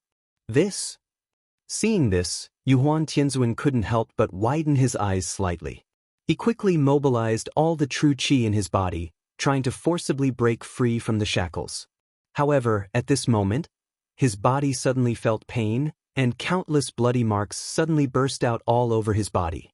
As if falling into a red dye vat, the 9 celestial venerables' clothes were instantly soaked with blood. Even with the protection of treasures, it was difficult for them to withstand the power of this move. Because this move was simply unpredictable and impossible to dodge. It was hidden in the void. If one did not comprehend the essence of the word void, it was basically impossible to detect it. And this was the terrifying part of the third divine skill. Turning nothingness into something, the world was filled with saber and sword chi, formless and formless. At this moment, it was a flower. At that moment, it was a bird. At the next moment, it was a scorching sun in the sky. From the perspective of a bystander, it was as if nothing had happened. However, the 9 celestial venerables' bodies were oozing blood very strangely. Just as everyone was feeling a little puzzled, Yuhuan Tianzuan suddenly looked up to the sky and let out a fierce howl. Then, he gritted his teeth and ignited a drop of blood essence in his body. One had to admit that this old man did have some eyesight. Once he saw that the situation was not right, he actually directly put on a desperate posture. At the price of burning his blood essence, he forcefully tore a gap in Qin Shi's saber and sword chi net. After escaping, Yuhuan Tianzuan did not waste any time. He directly recalled the Jade World glazed cup and then used the ancient spirit Yi to save the few celestial venerables beside him. Yuhuan Yu. Looking at Yuhuan Tianzuan, who was covered in blood qi, a trace of shock appeared on Heavenly Venerate Wondrous Spell's face. Hearing that, Yuhuan Tianzuan did not immediately reply. Instead, he looked at Qin Shi with eyes full of resentment. This person is not the same as before. He must have had some fortuitous encounter and stepped into the legendary supreme stage. This sentence was like a bucket of cold water poured over their heads, instantly extinguishing the burning battle intent in their hearts. Supreme stage. That was an existence that surpassed Empyreans. Ever since the grand pure saint ancestor passed away, the strength of the great world had begun to decline. It had been a long time since a supreme stage existence had appeared. Thinking of this, everyone couldn't help but look at each other. However, Yuhuan Tianzuan did not give them too much time to think. Instead, he continued, "This person is not from our Tiandu. He is an external enemy. If we avoid him, how will we have the face to worship the sacred ancestor in the future? Tiandu's 10,000 years of inheritance, the sacred ancestor's illustrious name. Is it going to be destroyed in our hands today? This old man is unwilling, and also unwilling. Only because I am one of the 10 Empyreans of Tiandu." These words were so beautiful that it was as if the 8 Empyreans present had been injected with chicken blood. Their faces immediately surged with boundless pride. That's right. So what if you're a sovereign? Since we are the 10 Empyreans of Tiandu, how can we easily lower our heads to others? This seemingly long and tedious conversation actually happened in the blink of an eye. Therefore, just as Qin Shi was about to deliver the final blow, the remaining 8 Empyreans actually ignited the blood essence in their bodies. In an instant, the true essence fluctuations caused by the 9 Empyreans burning their blood essence were like the setting sun dyeing a large area of the sky red. Seeing this, Qin Shi couldn't help but flash a trace of admiration on his face. Immortal cultivators couldn't lose their courage. He didn't expect that the 10 Empyreans had been in high positions for so many years, but the sword in their hearts hadn't rusted because of this. His opponent was so valiant, how could he fall behind? Therefore, this time, Qin Shi didn't think of avoiding the spearhead at all. Instead, he immediately brandished his sword to meet it. At this point, the result of this battle was destined to be a fight to the death. Then, the 10 Empyreans united and displayed all that they had learned in their lives. They charged towards the legendary supreme stage in their strongest state. And Qin Shi displayed the elegance of the void stage. With his own strength, he fought 9 soul formation stage cultivators who were burning their blood essence and risking their lives. This battle was unprecedentedly bright. Please remember the domain name of this book. 9 Heavens Divine Emperor Mobile Version Reading Website.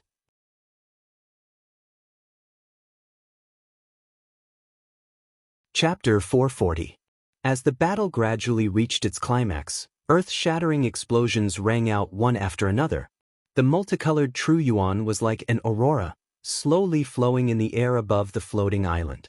As long as the true essence energy came into contact with Qin Shi's saber and sword chi net, it would explode with a blinding light. The scene was like magnesium powder meeting fire. Shockwaves would always follow the explosion. Wave after wave of shockwaves crashed into the nearby floating islands, causing the islands below to tremble violently. If not for the fact that both sides were virtuous enough to subconsciously carve out a few moves before making a move, countless floating islands would have already been smashed to pieces. This was a battle between heavenly venerables. Although it looked like a dazzling battle, it actually contained countless murderous intents. Thus, even from 5 kilometers away, the spectators could still feel an extremely powerful murderous intent. No one dared to take a step forward.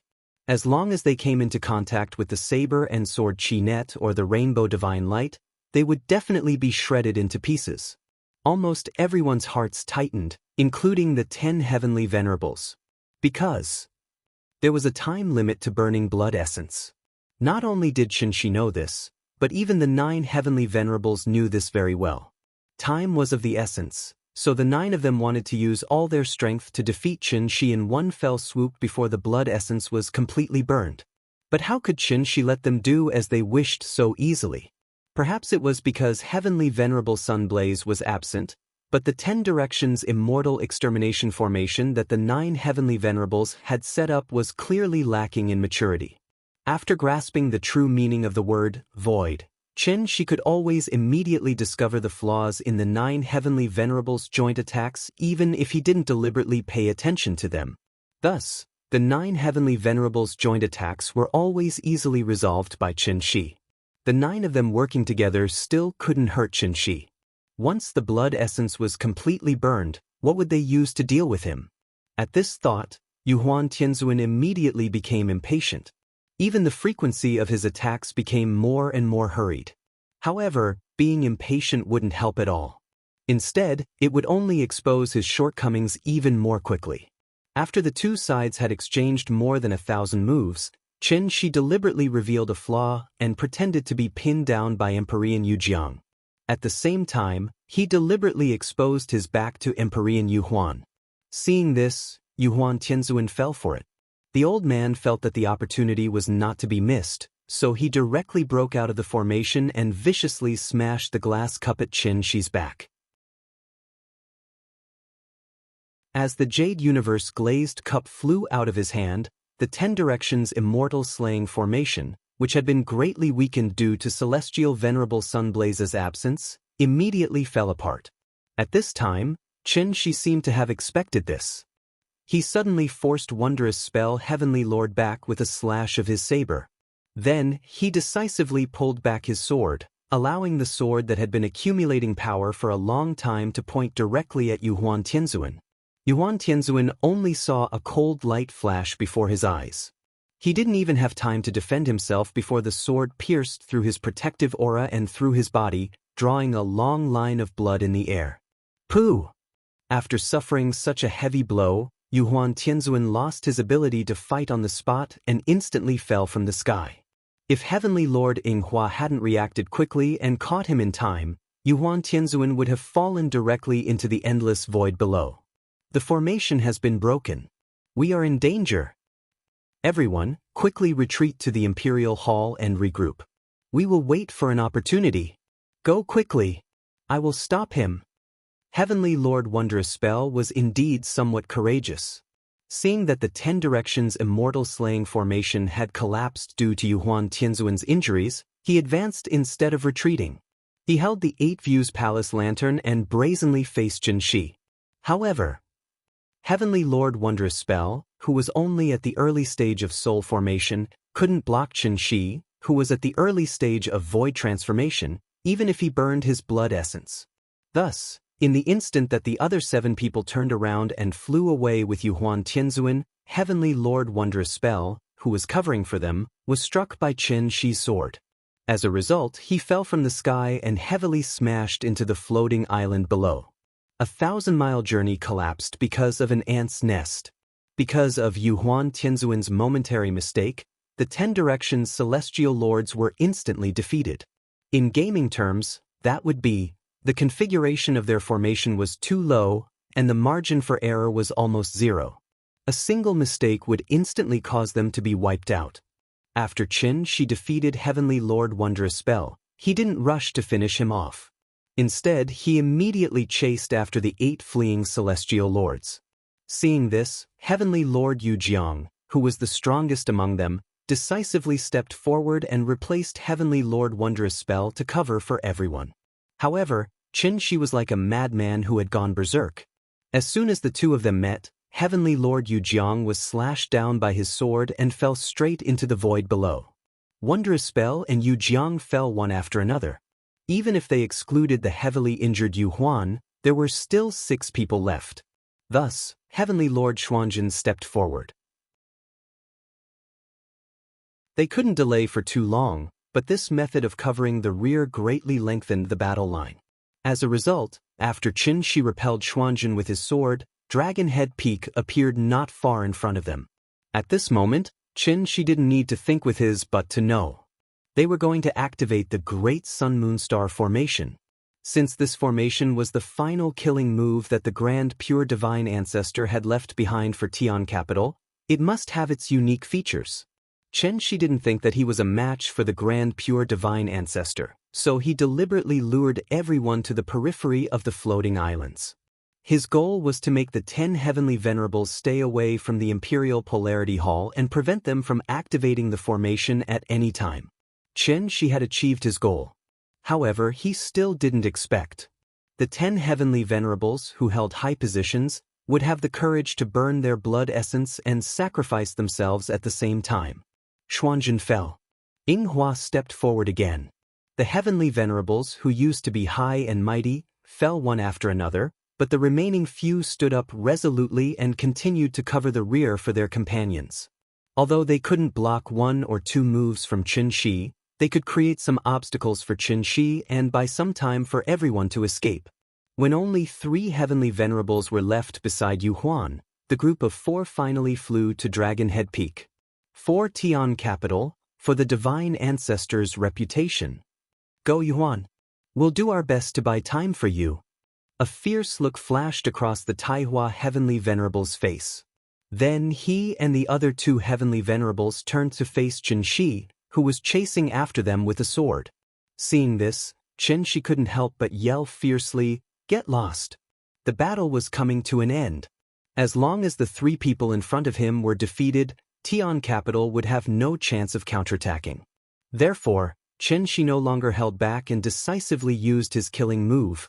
The saber was formless, the sword was formless, and the vast expanse could shatter the universe. The sound came with the sword, its momentum unparalleled. The 3 Heavenly Venerables with the lowest cultivation didn't even have time to scream before they were completely pulverized by the billions of saber lights and sword shadows. However, it was also because they risked their lives to stop Yu Huan. Tianzuan successfully flew to the front of the Imperial Polarity Hall. As soon as he landed, Yu Huan Tianzuan suddenly let out a long howl and slammed his palm into the center of the square. In an instant, the entire floating island trembled violently. Feeling the tremors from Dragon Head Peak, Yu Huan Tianzuan couldn't help but tremble with excitement. After tens of thousands of years of silence, the array pattern that the Divine Ancestor personally engraved on the square finally showed its brilliance to the world. Divine Ancestor above. The Emperor's majestic North Tower, the Divine Ancestor's vast kindness shakes the southern sky. Fortunately, we did not disappoint you.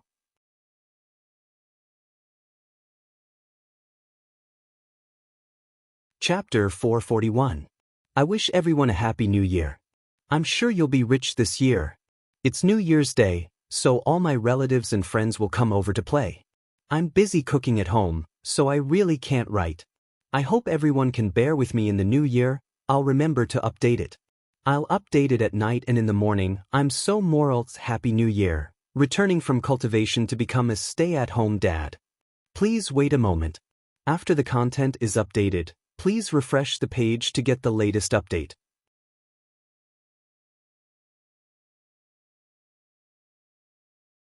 Chapter 442. As Yu Huan Tianzuan slammed his palm down, the formation runes engraved on the plaza began to glow.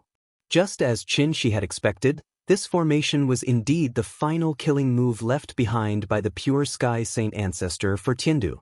Ever since the Pure Sky Saint Ancestor led the ancient cultivators to build Tiandu, this formation had been engraved on Dragon Head Peak.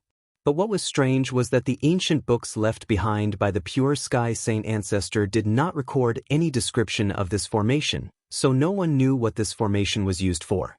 Perhaps it was an illusion formation, perhaps it was a killing formation. In short, it should not be activated unless it was absolutely necessary. Speaking of which, it was important to mention something important. It was not that Qin Shi did not want to stop the formation from activating, but that he could not stop it at all. Unless he could kill the 10 Celestial Venerables in one move, the 10 Celestial Venerables would activate the formation at the most dangerous moment. This was a paradox in itself. After all, the formation carried Tiandu's last hope and was also the foundation of Tiandu's standing in the great world. Just like playing cards, when Yuhuan Tianzuan lost everything, he would naturally place his hopes on this trump card. And now, it was time to reveal this trump card. It had to be said that this trump card was indeed somewhat extraordinary. As the formation runes on the plaza appeared one after another, the great sun-moon star formation above the floating islands suddenly dimmed a lot, and the entire great world fell into darkness. Seeing this, Qin Shi could not help but be on guard and carefully analyze the changes in order to find the location of the formation's life gate as soon as possible. Whether it was an illusion formation or a killing formation, there would usually be 2 life and death gates when setting it up.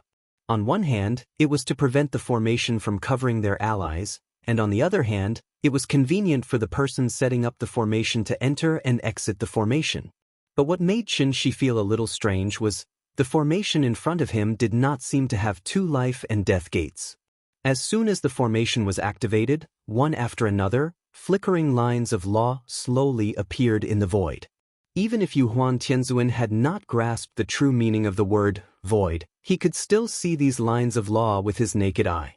Of course, in Yuhuan Tianzuan's eyes, these lines of law were just waves of vital essence.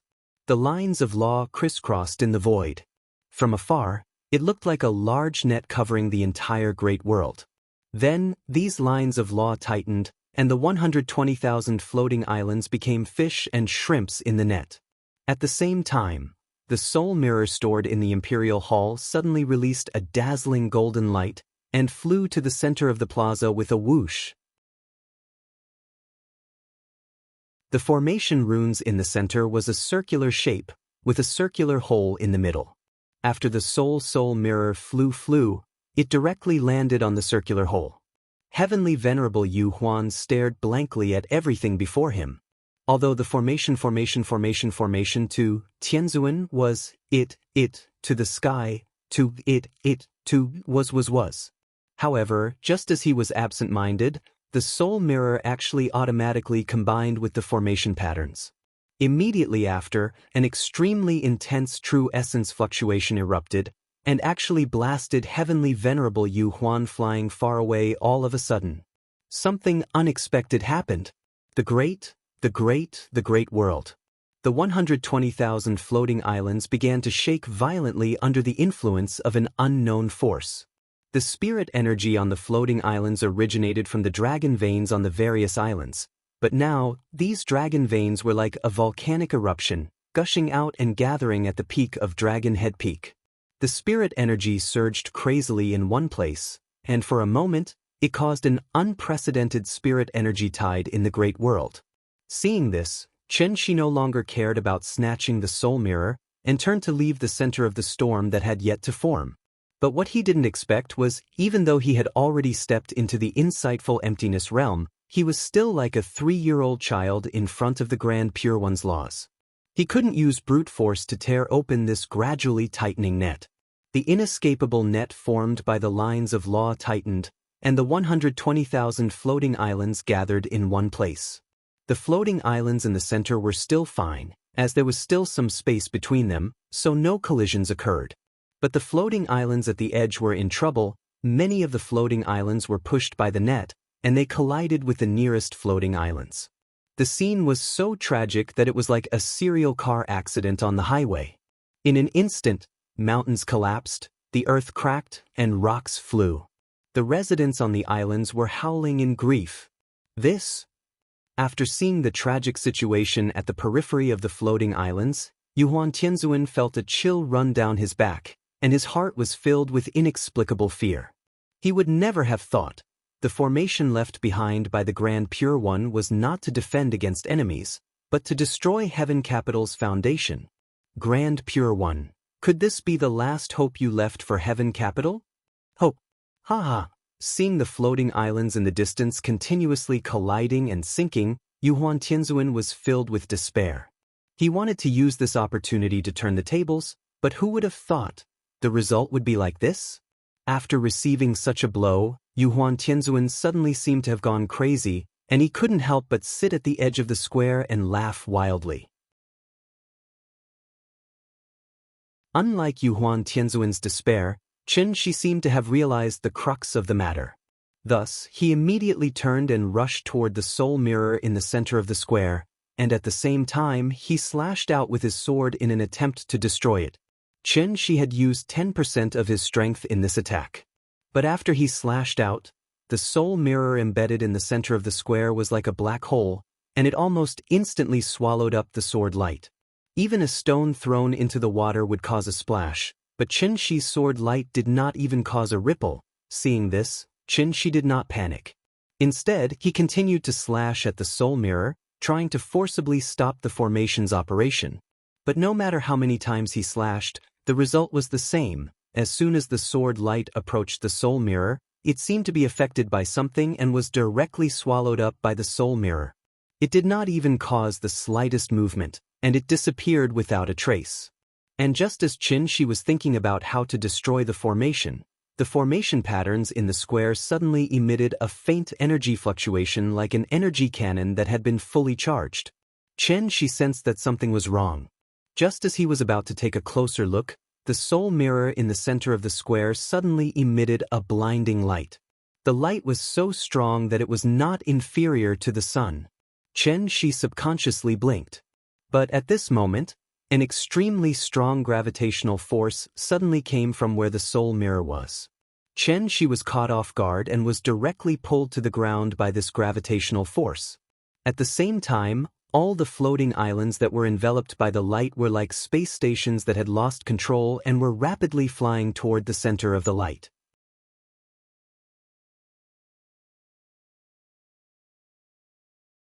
Chapter 443.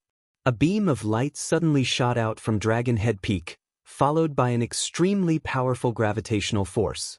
This gravitational force was so strong that it could even drag Chen Shi down from the sky, let alone other objects in the great world. No one or object could resist this powerful gravitational force. It seemed to have combined all the spiritual energy in the great world. The moment the light appeared, it pulled all 120,000 floating islands to the vicinity of Dragon Head Peak. The scene was so spectacular that it could be described as hundreds of barges and thousands of sails competing. One after another, the floating islands collided in the void. Each collision would set off an earth-shattering boom, accompanied by the cries and wails of countless living beings. Many of the weaker cultivators were turned into dust on the spot in the collision. Even those with higher cultivation, such as the 5 divine generals, could not escape the pull of the strong light even though they could successfully avoid the collision of the peaks. This scene was very similar to a flush toilet. One only needed to gently press the switch, and all the filth and turbidity in the world would rush into the sewer along with the rapid flow of water. Yuhuan Tianzuan, who was closest to the strong light, was the first to disappear. He did not even have the time to scream before he was sucked away by the strong light in the blink of an eye. Immediately after, the Imperial Extreme Hall also turned into thousands of dust and debris and disappeared into the strong light. Then, the flowers, trees, sand, and stones on Dragon Head Peak, whether it was birds, beasts, divine generals, or star lords, as long as they were enveloped by the strong light, they would be instantly sucked in and completely disappear. This strong light was like a white hole, crazily devouring everything in the great world. After swallowing Dragon Head Peak, it began to devour the surrounding floating islands as if it would never be full. Chen Shi bitterly resisted the strong gravitational force brought about by the strong light. He looked back at the square and found that it had completely turned into a white sphere of light. The strong light came from the central region of this sphere of light, and there was a strange black region at the edge of the sphere that looked like a ribbon in the void. In any case, Chen Shi was someone who had seen big scenes. Therefore, after seeing such a scene, a term immediately popped up in his mind: a white hole. One must know that in the vast universe, in addition to the black hole that could even swallow light, There was also an existence with a completely opposite nature. This was the white hole. To put it simply, if the black hole was the entrance to a certain space, then the white hole would be the exit of this space. The black hole was responsible for swallowing, while the white hole was responsible for spitting.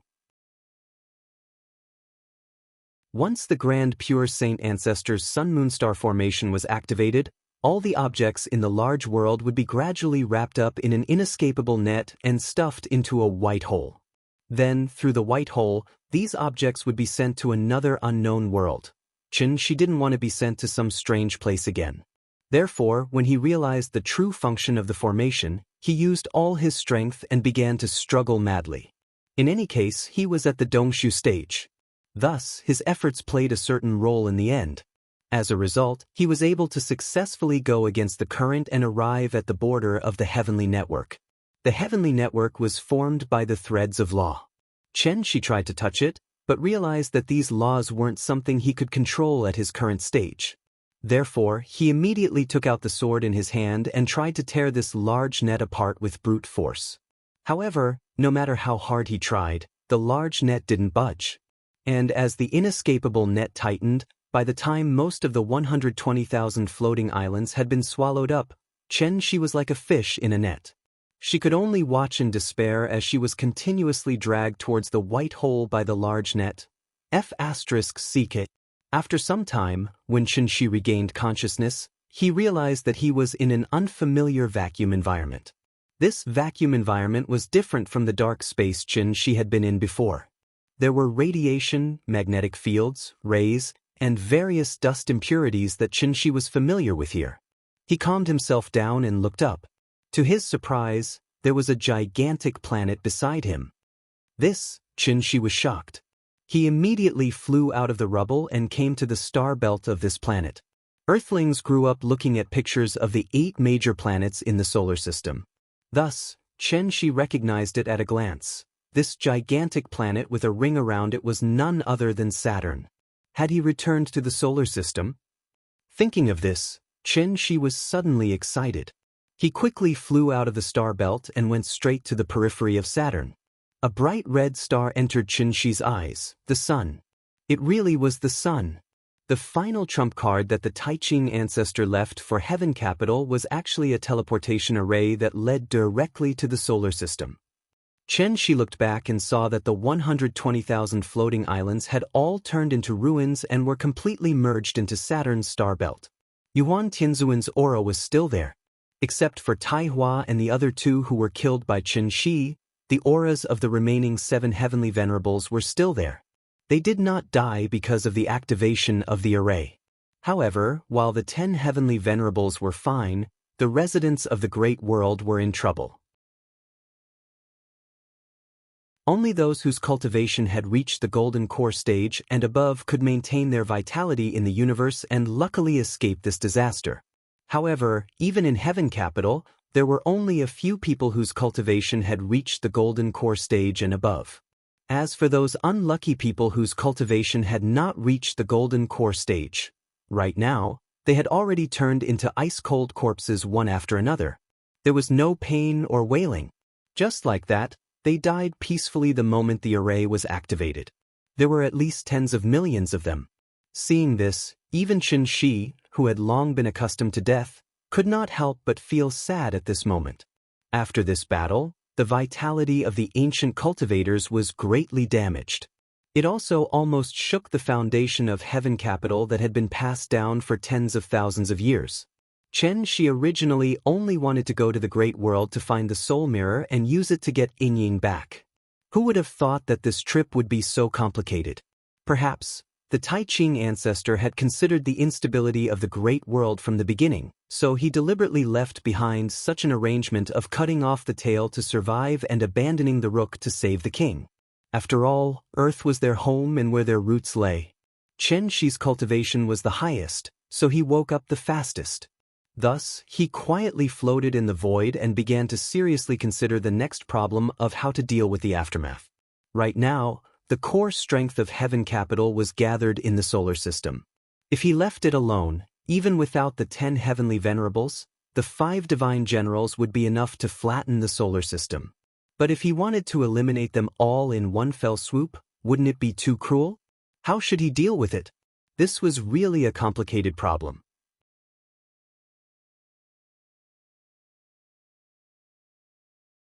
Chapter 444. Chen Shi hadn't considered the issue of Tiandu's aftermath for too long. After all, he hadn't even settled his own family's affairs, so where would he find the time to care about other people's affairs? He had to find a way to retrieve Yingying's soul. That was what Chen Shi needed to do right now. Thus, Chen Shi began a careful search of the ruins of Saturn's ring. Saturn's volume was 830 times that of Earth, and its rings were formed after comets and asteroids collided. Its width alone was 25 times that of Earth's diameter. Thus, when the 120,000 floating islands were thrown into Saturn's rings, it was like sand falling into the sea, not causing any waves at all. Perhaps because the formation had just been activated, the strange energy fluctuations on the soul mirror had completely disappeared. Chen Shi searched the floating island ruins for a long time, almost inch by inch, before finally finding that damnable mirror in one of the meteorite ruins. The sky-bearing mirror of floating dawn. The soul mirror was buried deep in the soil, so it was inevitable that it was stained with some dust and dirt. Chen Shi summoned it back with his inner energy, and a bone-chilling sensation came as soon as he touched it. In all honesty, the soul mirror really did appear to be a little mundane now that it had lost that unknown energy fluctuation. A dull mirror with a dark yellow frame. If it weren't for the exquisite patterns on the frame and the mysterious power of the law faintly contained within, Chen Shi wouldn't have believed that this mirror was actually a legendary artifact. Connate peerless treasure. Perhaps this was what they meant by returning to one's natural state. The soul mirror wasn't an offensive treasure, so for Tiandu, its symbolic significance was far greater than its actual significance. When the Sun-Moon Star formation was activated, Chen Shi didn't sense any spiritual fluctuations, so he deduced that the formation had nothing to do with the soul bridge. Whether it was the formation or the soul bridge. Both were meant to travel to Earth, but the methods used were completely different. The Sun-Moon Star formation was too barbaric and crude, and Xian Nu's soul wasn't enough to activate it. Its true source of power was actually all the dragon veins in the Great World. That was why when it was activated, it would set off a tidal wave of spiritual qi that was close to landslides and tsunamis. Chen Shi tried to infuse his true essence into the soul mirror, but there was no reaction. Thus, after a moment of hesitation, he separated a strand of his spirit from his heart aperture and carefully poured it into the soul mirror. Chen Shi was already cautious enough. After all, this was a connate cardinal treasure that he had never come into contact with before. But he didn't expect that the moment his spirit entered the mirror, it was as if Chen Shi's soul had been sucked away by the soul mirror, causing him to lose all sense of the outside world. His divine sense entered the soul mirror. It was only then that this connate supreme treasure truly displayed its uniqueness. There was a strange consciousness space within the soul mirror, which was also the place where Xian Nu's soul was stored. As soon as Chen Shi's consciousness entered the soul mirror, he felt as if he'd fallen into the yellow springs or the river Styx. He was surrounded by dense resentment that refused to dissipate. Perhaps his arrival had disturbed the Yin souls that had been imprisoned here for many years, so much so that the resentment of these Yin souls was like bats in a bat cave, and they actually rushed towards him in groups. Chen Shi couldn't help but snort angrily when he saw this. The spiritual pressure of a Dongshu cultivator immediately spread out. Arbiter Xian Nu's cultivation wasn't high to begin with. It wouldn't be an exaggeration to say that she was an ordinary person, so how strong could her soul be? Yin souls didn't have consciousness, but they still retained their instincts to seek good fortune and avoid calamity. Thus, when Chen Shi released his aura, the Yin souls scattered like frightened birds and beasts, not daring to approach him at all. One had to know that the soul mirror and the real world were two completely different concepts. The soul mirror was somewhat similar to a cultivator's sea of consciousness. In this space, the five senses were useless. They could only sense each other through their souls.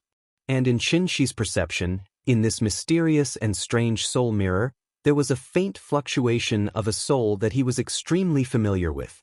Although it was very weak, like a grain of gold in a vast sea of sand, She was still able to sense its existence immediately. This was the throbbing of the soul. It was also the bond between two people who truly loved each other. One look and they could see each other. One step was like a heavy city. Love was separated by mountains and seas. The mountains and seas couldn't be leveled.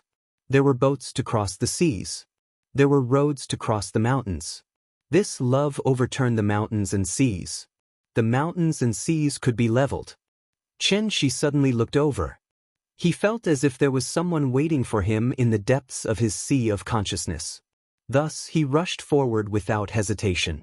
Along the way, all the Yin souls avoided him. Only the fluorescent light still floated silently in the same place. In the blink of an eye, she arrived at the position of the fluorescent light. "Ying, is it you? I'm here to pick you up." As he spoke, he tried to reach out to the fluorescent light.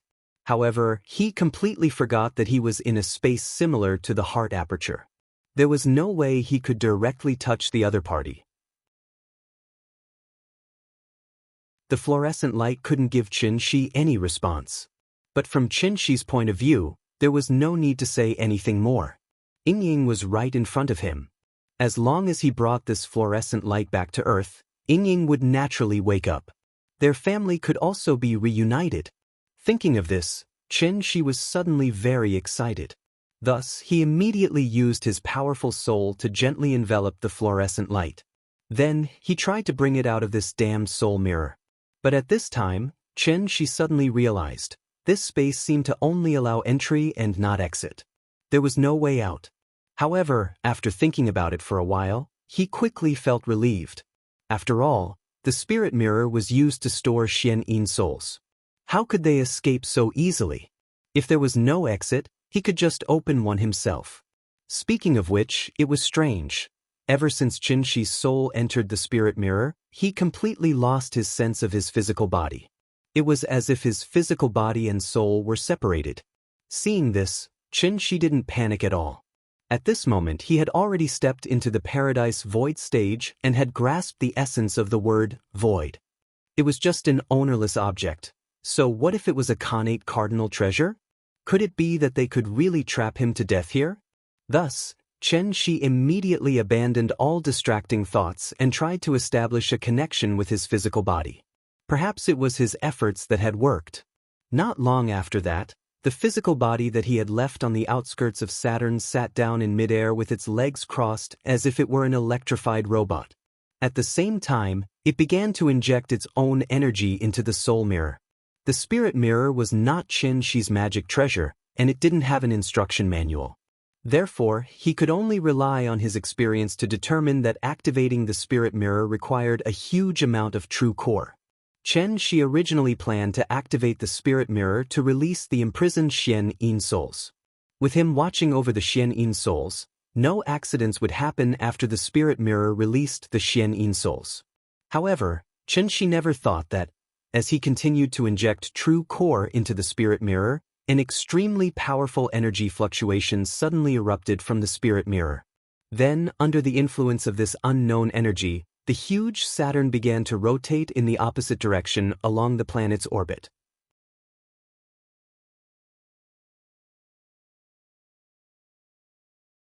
Chapter 445. The so-called revolution was the circular movement of the 8 planets around the Sun. Every time the Earth revolved around the Sun, it meant that another year had passed. The 8 planets of the solar system were born from the accretion disk of the same star, so they all revolved in the same direction, from west to east around the Sun. The length of each planet's orbit was different, so it naturally took them different amounts of time to complete one revolution. Using Earth's time as an example, Mercury took 68 days to complete one revolution, Saturn took 29 years to complete one revolution, and Pluto, which was the furthest from the Sun, took as long as 248 years to complete one revolution. It was precisely because of this that it was very difficult for the 8 planets to appear in the same straight line at the same time. Once it did, it would become a legendary phenomenon. 9 stars aligned. Ever since the birth of human civilization, there had never been a true 9 stars aligned. Although there was a 7 stars aligned on May 20, 2000, it was only a convergence of 7 stars. The more planets there were, the more difficult it was for them to converge in a straight line at the same time. This was a geometrical problem. Compared to the age of the planets, human civilization was still far too short. With a mere 6,000 years of civilization, humans hadn't even fully explored the solar system, so how could they dare to dream of exploring the vast universe? On this day, October 21st, it was supposed to be an ordinary day. However, under the influence of the soul mirror, Tian-Du unexpectedly descended into the solar system. Of course, this wasn't important. What was important was, after going through untold hardships, Chen Shi finally obtained the soul mirror he yearned for day and night. Because of this, he also found In Ying's long-lost soul. However, what he didn't expect was, in the instant that he activated the soul mirror and attempted to release the Yin spirits within, the soul mirror didn't activate as he had imagined. Instead, it suddenly erupted with an extremely powerful and unknown force. This force was so strong that it even pushed Saturn, which was revolving in its orbit, to rotate in the opposite direction. Chen Shi sensed that something was amiss in the outside world. Just as he was feeling a little puzzled, an extremely powerful tremor also appeared within the soul mirror. It was like a bottle of water being violently shaken in someone's hand, and the thousands of Yin spirits within the bottle were instantly sent flying in all directions. Chen Shi hastily protected Qin Ruing's divine soul. However, immediately thereafter, his soul was instantly dragged out of the soul mirror by a burst of invisible power, as if it were a small boat caught in a whirlpool. After his soul returned to his body, Chen Shi suddenly opened his eyes. He lowered his head and saw that the soul mirror was still in his hands. However, the previously dull surface of the mirror now faintly rippled with circles of ripples. Seeing this, Chen Shi was shocked and quickly withdrew his true essence. He withdrew his true essence. But unfortunately, however, the soul mirror continued to operate. At this moment, Chen Shi suddenly realized, in addition to Saturn, even Jupiter, Mars, Neptune, and Uranus began to rotate in the opposite direction under the influence of this unknown force. Among them, Venus and Mercury, which were closer to the Sun, suddenly accelerated their revolutions and converged with the Earth in a straight line.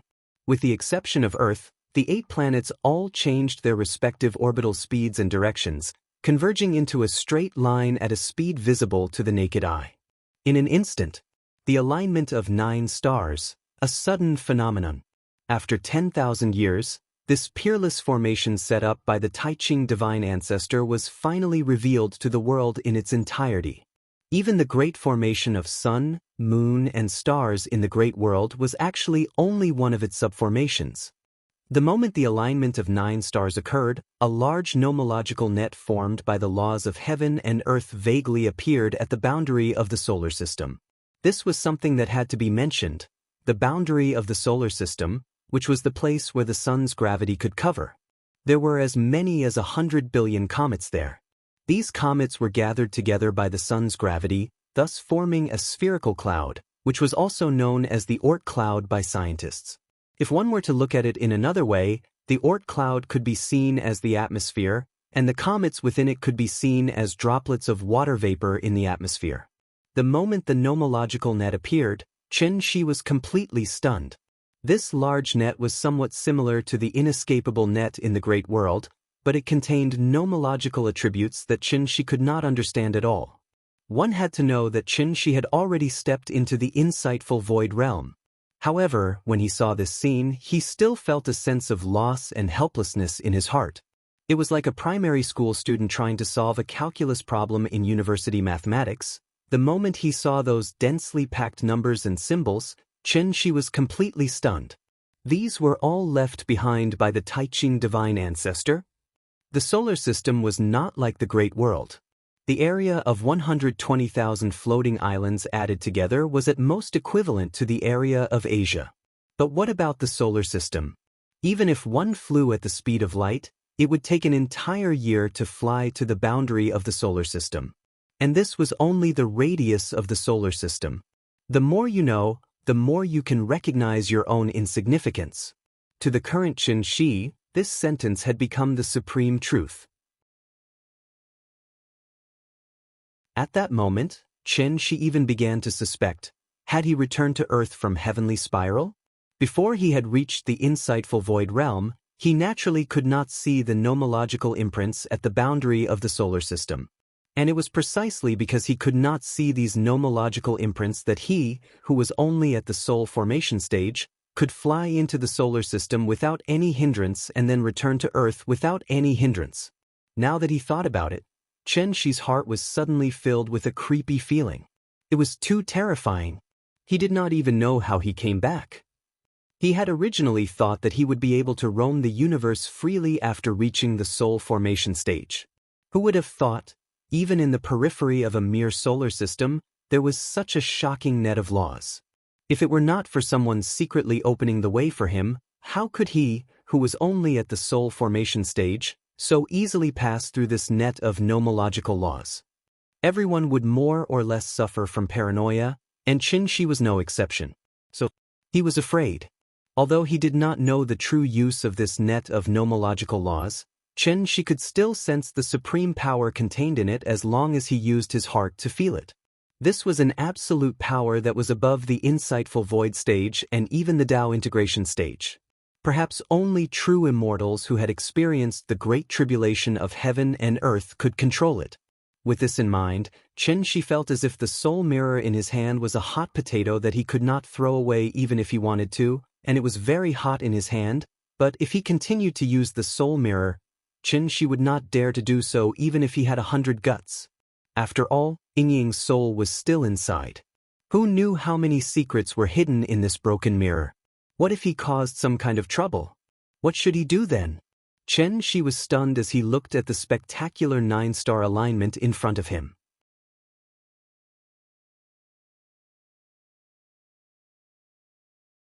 Chapter 446.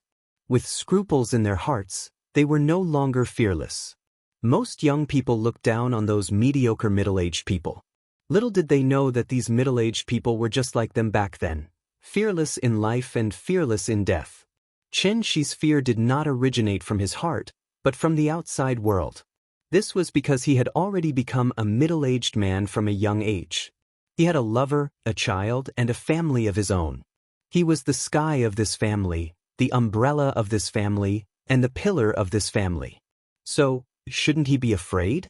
If it was in the past, Chen Shi would definitely continue to study the soul mirror. He would even try to erase the mark left behind by the grand pure divine ancestor and turn it into his natal magic treasure. But now, such thoughts did not appear in his mind at all. After all, Chen Shi was already old. Back to the spectacular 9-star alignment, which could be called a space wonder. Under the push of the soul mirror, the 9 planets quickly converged into a straight line. From afar, it looked like a cannon was in place and ready to fire at any time.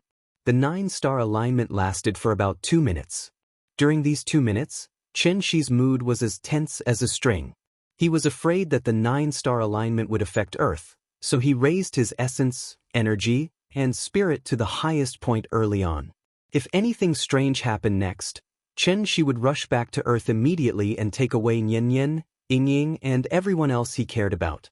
He might not be able to stop the 9-star alignment, but it would not be easy to hurt his family in front of him.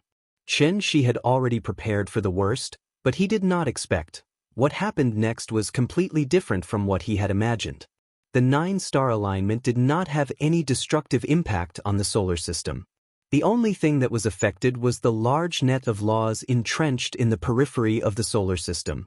He saw, the moment the 9 stars gathered, the large net that contained the unknown power of laws began to flicker faintly. If the 9-star alignment was a key, then the large net of laws was a door. All he needed to do was insert the key into the keyhole and twist it gently. This huge net of laws that had shrouded the solar system for over 10,000 years slowly loosened. The stars moved, and all living things were in the universe. The 9 stars returned to their positions, and the laws disappeared. After the invisible power from the soul mirror disappeared, the 8 planets and the degraded Pluto began to revolve in their original orbits. This rare spectacle of the 9 stars alignment was like an unreachable mirage. Apart from making Chen Shibai worry for a while, it didn't leave anything else behind. After a flash of white light, the soul mirror reverted back to its previous dull and lifeless state. At this moment, the large net of laws that made even Chen Shi's heart palpitate completely vanished. Chen Shi frowned as he looked at the distant Oat Nebula. That was the boundary of the solar system, and also the boundary between the solar system and the universe. He vaguely felt that he had accidentally triggered some sort of mechanism, so he could not help but want to go to the Oat Nebula to check it out. But after thinking about it, in the end, Chen Shi suppressed the throbbing in his heart and flew toward Saturn's ring with the soul mirror in hand. The people from Celestial Capital were still unconscious. Once they woke up, these people would inevitably yearn for their former home, which would bring a huge impact to Earth. Chen Shi did not want any external forces to interfere with the self-development of Earth's civilization, so he set up a large formation on Saturn's ring and imprisoned all the refugees from Celestial Capital in the formation. This was only a temporary measure. Yingying had not woken up yet, and Nianyan was still waiting for him at home, so why would Chen Shi waste too much time dealing with the refugees from Celestial Capital? It would not be too late to come back and clean up the mess in Celestial Capital after he dealt with the problems at home. Therefore, after hurriedly setting up the formation, Chen Shi headed straight for Earth without looking back. I'm back. Chen Shi did not know that at the same time he set off to return to Earth, outside the distant Oat Nebula. A wooden boat was rushing into the Oat Nebula at an extremely fast speed. The Oat Nebula was made up of trillions of comets. Compared to it, the small wooden boat suddenly looked extremely small, like a microorganism under a microscope. Two teenagers of 15 or 16 years old sat on the boat. One of them sat at the bow, holding a magic weapon that looked like an oar in his hand. Every time the teenager waved the oar, the wooden boat would suddenly rush forward tens of thousands of miles in an extremely strange way. Changhua, what are you doing? The teenager sitting at the stern was busy cultivating, so he did not pay attention to the direction the wooden boat was heading. At this moment, he looked up and found that the surroundings were full of comets of different sizes. He was so scared that his face turned pale. He quickly grabbed the corner of the teenager's clothes and shouted, "This is the Tianshu ruins. Do you want to die? Turn around. Turn around. I don't want to die here with you." Hearing this, the teenager called Changhua seemed to have gone crazy. He did not care about his companion's dissuasion. Instead, he waved the oar in his hand wildly, so that the speed of the wooden boat instantly increased by 30%. Seeing this, the teenager sitting at the stern was not willing to wait for death. He immediately raised his hands and directly launched an attack at the teenager who was driving the boat. The boat of friendship really capsized so easily. Changhua seemed to have expected this. Seeing that his companion was attacking him, he did not panic at all. He directly used the oar as a weapon and fought back. The two of them were about the same age, so their cultivation was naturally similar. Therefore, while Changhua was dealing with his companion's attack, he still had time to laugh and said, "Yifei, didn't you always say that the universe is so big that although you can't see it all in your life, you have to set foot in 2 or 3 places? The Tianshu ruins are right in front of you. Don't you want to go in and have a look?" Hearing this, the teenager called Yifei's face turned cold. He said hatefully, "The Tianshu ruins is known as an ancient forbidden area. Anyone who trespasses will die. Do you really think that these legends are only used to fool 3-year-old children?" "Ha! Are you afraid?" "Of course I'm not afraid of you." The teenager was arrogant to begin with. How could he endure such ridicule from his companion? Therefore, Yifei no longer showed mercy. He directly drew his long sword and fought with Changhua. The two of them fought back and forth, but they did not notice at all. The wooden boat had already gone deep into the Oat Nebula. When the wooden boat rushed out of the Oat Nebula, the two of them suddenly felt that their eyes were wide open, so they could not help but stop what they were doing. "This is the Tianshu ruins? We're actually here." The two teenagers stared blankly at the solar system in front of them.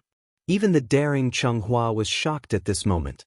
The reason why Changhua dared to drive the wooden boat close to the Oat Nebula was because he knew the power of this cloud-piercing shuttle.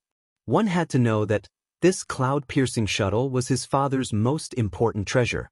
It was personally made by a supreme being, and its speed was extremely fast. When the host was in danger, the cloud-piercing shuttle could even instantly turn into a defensive treasure to protect the host. This was also the reason why Cheng Hua dared to go close to the Haute Nebula. He just wanted to scare Yi Fei.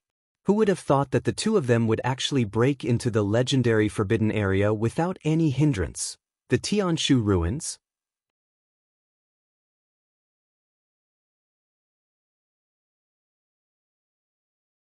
Chapter 447. Generosity should be rewarded, and arrogance should stop the youthful heart. According to Earth standards, Cheng Hua and Yi Fei were still underage. However, relying on their extraordinary cultivation base, these two brats, who were still wet behind the ears, were actually more courageous than most people. They didn't understand how they could enter the Tianshu ruins so easily. However, after confirming that it really happened, even the cautious Yi Fei didn't complain about going back. Instead, he became excited. The boat of friendship started moving again. The two youths squeezed at the front of the boat and watched the cloud-piercing shuttle enter the solar system at an extremely fast speed. There was no fear of the unknown in their eyes, only a strong yearning for the ancient legends. Chonghua, it's better to be careful. Rumor has it that the Tianshu ruins are the cultivation grounds of the ancient Almighty. Although there may be great opportunities hidden inside, there are also hidden dangers. Our cultivation levels are still low. Without this cloud-piercing shuttle, we wouldn't even be able to roam the stars freely. If there's some kind of formation on this planet, we'll probably die here today. As he spoke, Yi Fei pointed at Pluto, which was not far away. Pluto was only 1/3 the size of the moon. From afar, it didn't give off any sense of visual oppression. Dwarf planets like Pluto were extremely common in the universe. However, Pluto was inside the Tianshu ruins. Therefore, even though the two of them had roamed the stars since they were young and were used to all kinds of dangers in the universe, they didn't dare to approach it at all. Therefore, the two of them drove the wooden boat around Pluto, and after making sure that there was nothing worth exploring, they quickly sailed to the next planet. In reality, the solar system was like an egg. The sun was the yolk, the space where the 8 planets were was the egg white, and the outermost Haute Nebula, which was covered with trillions of comets, was the eggshell. The dense comets floated around the solar system, so the situation inside the solar system couldn't be seen from the outside. And this was in the eyes of outsiders, Tianshu ruins. For the immortal cultivators in the outside world, the Tianshu ruins were like a dried-up treasure trove. According to ancient records, before the Tianshu ruins were sealed, it was once a holy land for cultivation. Even the glorious jade clear grotto heaven was once only one of the inheritances in the Tianshu ruins. Of course, the Tianshu ruins back then was not called the Tianshu ruins. Instead, it was called Tianshu realm. Later, for some reason, the Tianshu realm, which was at its peak, suddenly declined. Then an ancient almighty set up a heaven and earth formation, completely isolating this galaxy from the outside world. Under the protection of the formation, no one could approach the Haute Nebula.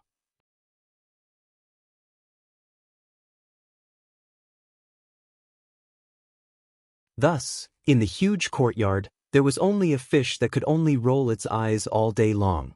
She pushed open the door. Qin Ruing's figure came into view. A year was enough time for the brand new quilt to be dyed a little dark yellow. However, it did not leave any trace on Qin Ruing's face. She lay quietly on the bed as if she was asleep. She came to the bedside. After smoothing out her hair that was messed up by Yin, he gently held his lover's hand. Ying, I'm back. I'm sorry, I've kept you waiting. As she spoke, she took out that damned broken mirror from her bosom. This was the first time he looked at a magic treasure so carefully. It was as if he was not looking at himself in the mirror, but Qin Ruing in the mirror. This was a Khanate treasure. Not only did it involve the soul of Xian Nu, but it also involved the great formation of sun and moon and stars.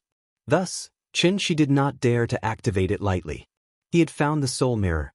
Ying had not woken up yet. So, what was he waiting for? She hesitated for a long time. Then, as if he had finally come to a decision, he gently kissed his lover's forehead. Then he silently sat cross-legged next to Qin. He prepared to let his soul enter the soul mirror again. Then, like last time, he would imbue the soul mirror with vital essence in order to activate it. This time, whether it was the explosion of the sky or the 9-star alignment, he must bring Yingying's soul out. Please remember the domain name of this book. 9 Heavens Divine Emperor Mobile Version website.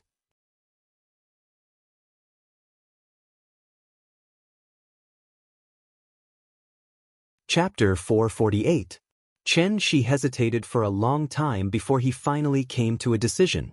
He planted a gentle kiss on his lover's forehead before he sat down next to Qin Ruing with his legs crossed. He was prepared to let his soul enter the spirit mirror again and infuse his inner energy into it to activate it just like last time.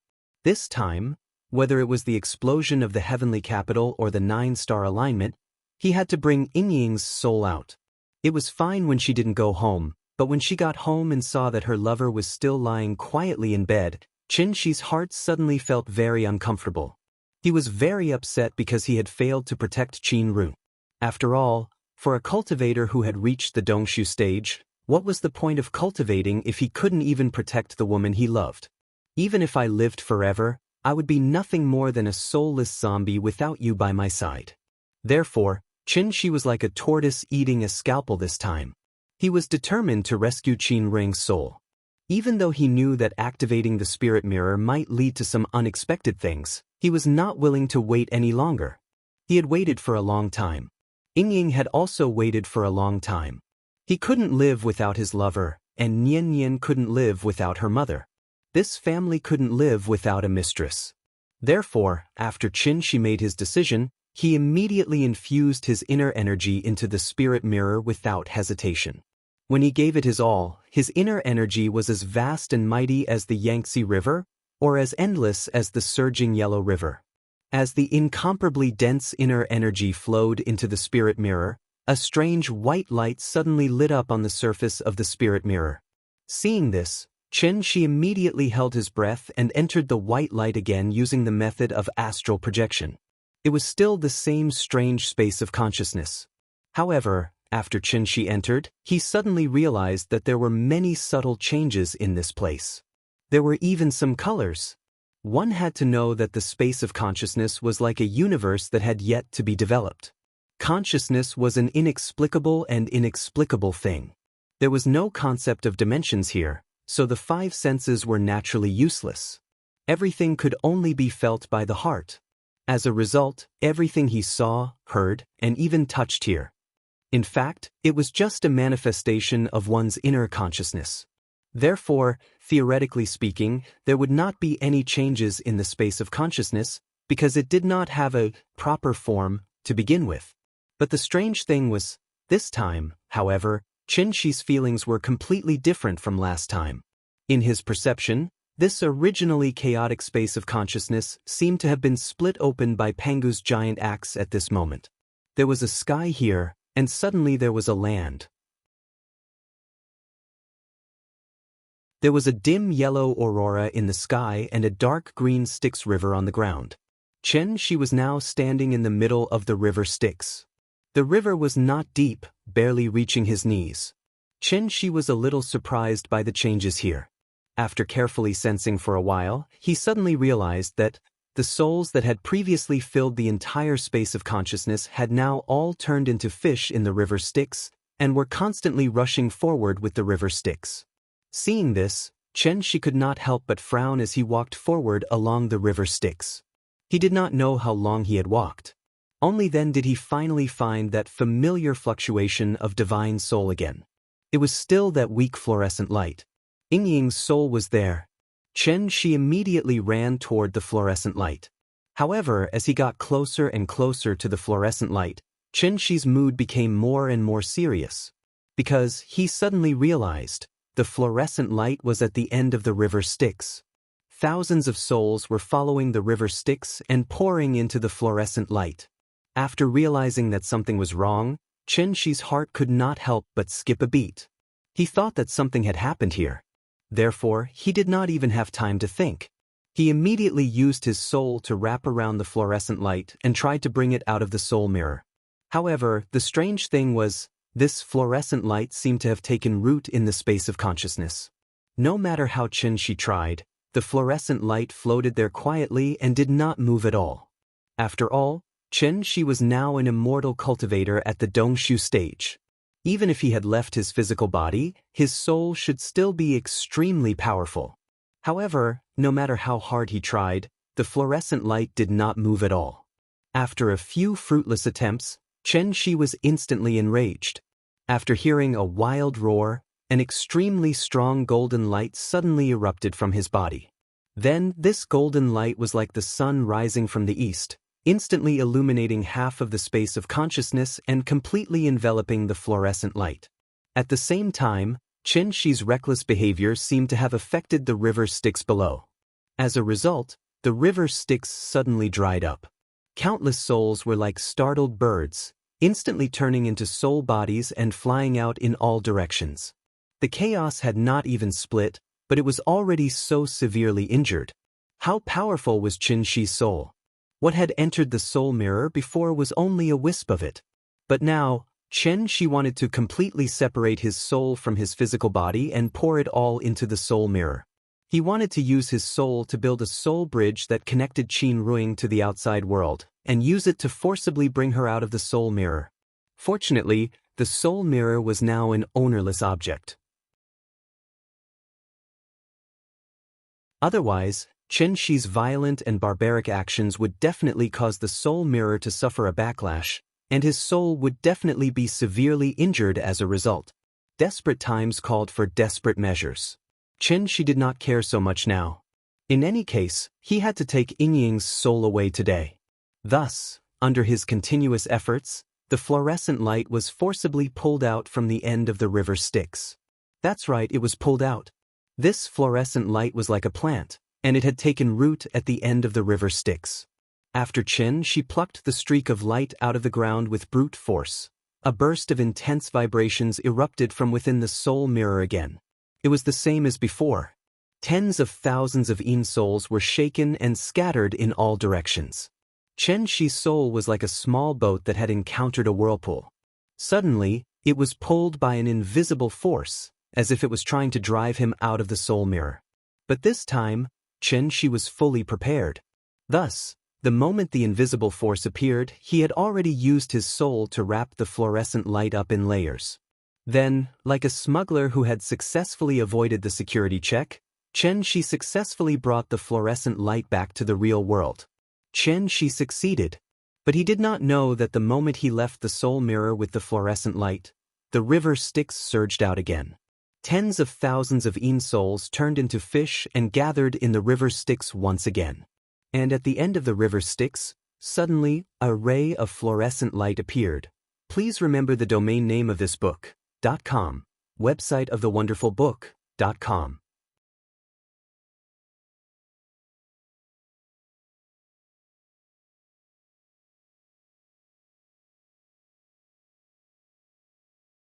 From the moment Qin Ruing woke up to the moment she captured Chen-Shi, the entire process seemed to have happened in the blink of an eye. At this moment, Chen-Shi could roughly guess the reason. Normal people might think that this was amnesia. But in reality, this was a sign of a missing soul.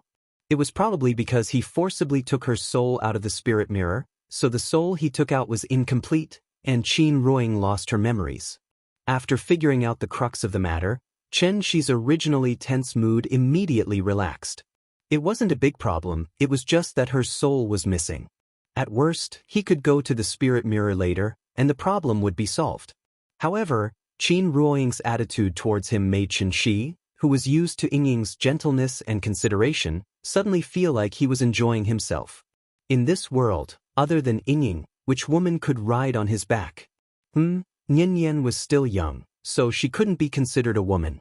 Qin Ruing rode on Chen-Shi's back, and her two legs were straddling Chen-Shi's waist.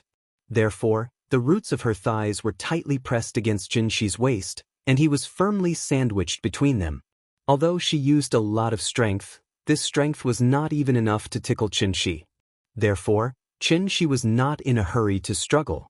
Instead, he lay on the bed and silently felt the softness coming from Yingying's thighs. Kiss Daisy, this feeling, it was really bouncy, full and alluring. He was used to eating a lady from a noble family who was as gentle as water. Suddenly, she was replaced with an ice beauty who was as cold as ice. The taste was simply wonderful. If Qin Ruoying knew what he was thinking, she would probably raise her hand and slap him across the face. Men are all pigs. Chen Shi was like a dead fish, lying on the bed and not moving at all. At this moment, Qin Ruoying seemed to have realized that her posture was a little indecent, so she immediately jumped up from his body and went straight to the door of the west wing.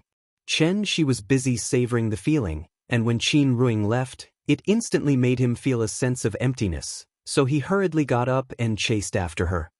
Yingying, don't run around, where are you going? Seeing that Chen Shi was chasing after her, Qin Ruoying turned her head and glared fiercely at him. Chen Shi had no choice but to hurriedly take a few steps back, and then put on an old face, indicating that he would not go near her. After that, Qin Ruoying then turned and walked out of the west wing. When she walked out of the house and saw the beautiful scenery of hundreds of flowers in full bloom, Qin Ruoying could not help but smile. Yingying had always liked flowers and trees, so the courtyard had long been filled with potted plants by Chen Shi. When Chen Shi returned home, he had conveniently changed the flowering period of the plants in the courtyard, but he did not expect that it would come in handy at this moment. Even if Qin Ruoying lost her memory, this hobby did not seem to have changed. Thus, she quietly stood in front of a lily and carefully savored the faint fragrance coming from it. Until this moment, Chen Shi felt as if he had seen the lover that he was so familiar with. Yingying was still Yingying. She had not changed. And he had not changed either. Qin Ruoying minded her own business in the courtyard, admiring the flowers by herself. Chen Shi obediently waited by the side, feeding the fish in the fish tank from time to time. The two seemed to be strangers, but in fact, there was a faint bond between the two. Just like a young couple quarreling on the street, the girl walked quickly in front, and the guy followed far behind her. Even if the passers-by did not know them, they would immediately realize the two of them should be a couple. They seemed to ignore each other, but in fact they had been ruthlessly abusing the single people on the street. Yes, this was the feeling. The strange ambiguous atmosphere did not last long. When Chen Shi noticed that someone had walked into Dongming Alley, a faint smile suddenly appeared on his face. Calculating the time, Nian should be home from school. I wonder, the moment she saw her parents, what kind of expression would she have on her face? Anyway, no matter what expression she had, that little face would definitely be very cute, right?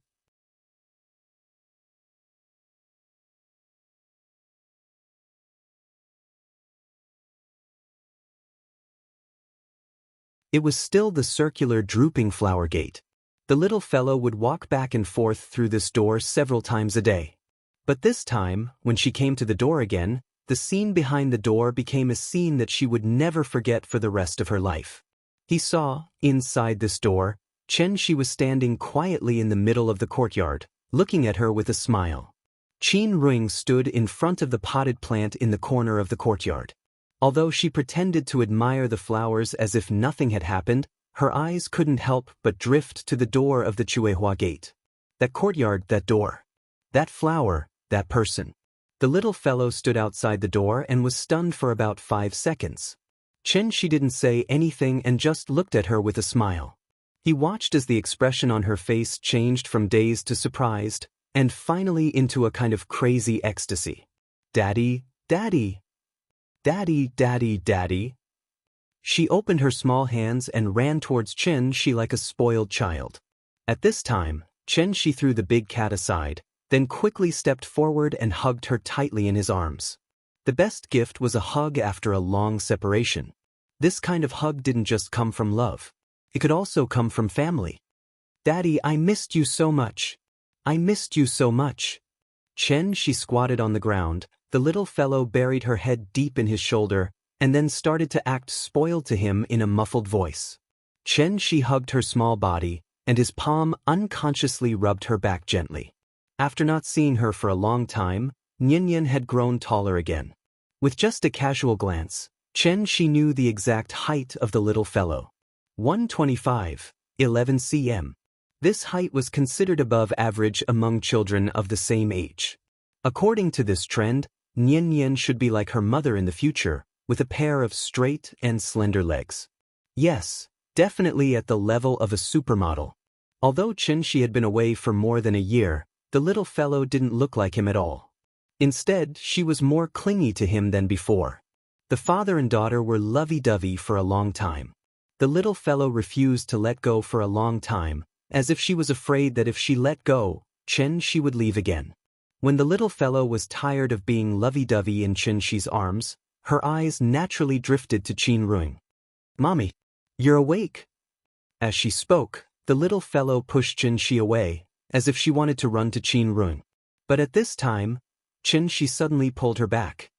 "Nian, wait a minute, Mommy has just recovered, and now there are still some sequelae.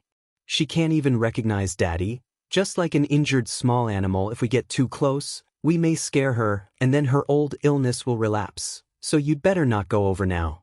Let's give her some space and let her be alone. When Mommy's illness is fully recovered, we'll go out to play as a family, okay?" After hearing that Daddy did not allow her to get close to Mommy, the little fellow's mouth immediately pouted. She was still very obedient, so she immediately retracted the leg that she had stepped out. But, although she retracted her leg, her little eyes were still fixed on Qin Ruing. That pair of big watery eyes stared at Qin Ruing, and Qin Ruing could not help but frown. The reason why she did not leave immediately was that everything in the courtyard gave her a familiar feeling, and she had no place to go. Even if she had lost her memory, Qin Ruing still felt that the little girl in front of her was very familiar. This feeling was even more familiar than the one that Chen Shi gave her. After all, Chen Shi was only her lover. And this little fellow in front of her was a piece of flesh that had fallen from her body. Therefore, Qin Ruing just frowned and looked at the little fellow. She stood still on the spot. The little fellow remembered Daddy's teachings, and even if she wanted to go forward, she did not dare to. This strange atmosphere lasted for a few seconds. When Chen Shi realized that something was wrong, his mind suddenly throbbed, so he softly whispered in the little fellow's ear, "Nian, why don't you go and try? Mommy doesn't know me, but maybe she knows you. Don't worry, if Mommy does anything strange, Daddy will pull you back immediately." Just like going to the zoo to see an orangutan, Chen Shi carefully reminded the little fellow of the rules of entering the garden. However, he forgot the most important point, and that was, Qin Ruing was already a celestial being. Therefore, if he did not use telepathy, every word that he said to the little fellow would be transmitted to Qin Ruing's ears. As a result, Qin Ruing silently watched the father and daughter's performance as if she was looking at an idiot. Please remember the domain name of this book. .com, Wonderful Book Mobile Version Website. .com.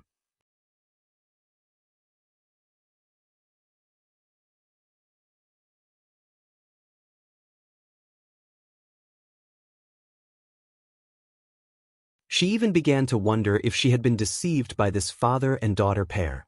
This unique reunion quickly came to an end. Except for the little fellow, Qin Ruing didn't show any face to anyone. One had to know that there were no outsiders in this house. One was her husband, the other was her father. The two most important men in her life could only stand aside at this moment, looking helplessly at her and the little fellow playing in the courtyard. Although the scene of this reunion might be a little different from what they had imagined. But at least their family was reunited.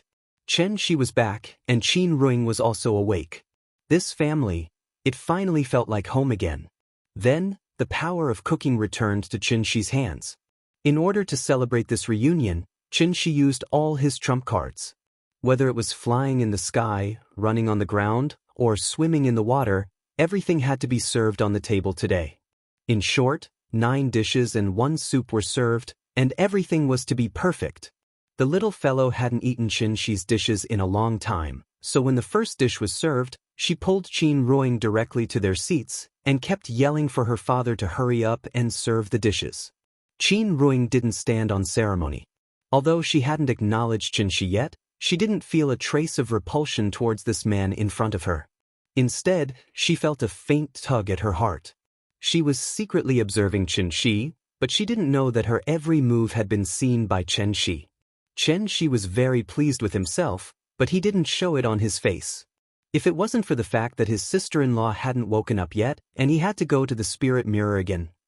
Chen Shi even wanted to spend more time with Ying after she lost her memory. Dinner was quite enjoyable. During the meal, Qin Ruing didn't say a word, so the little fellow naturally became the communication bridge between her parents. Under Chen Shi's instructions, she kept yelling for her mother to eat.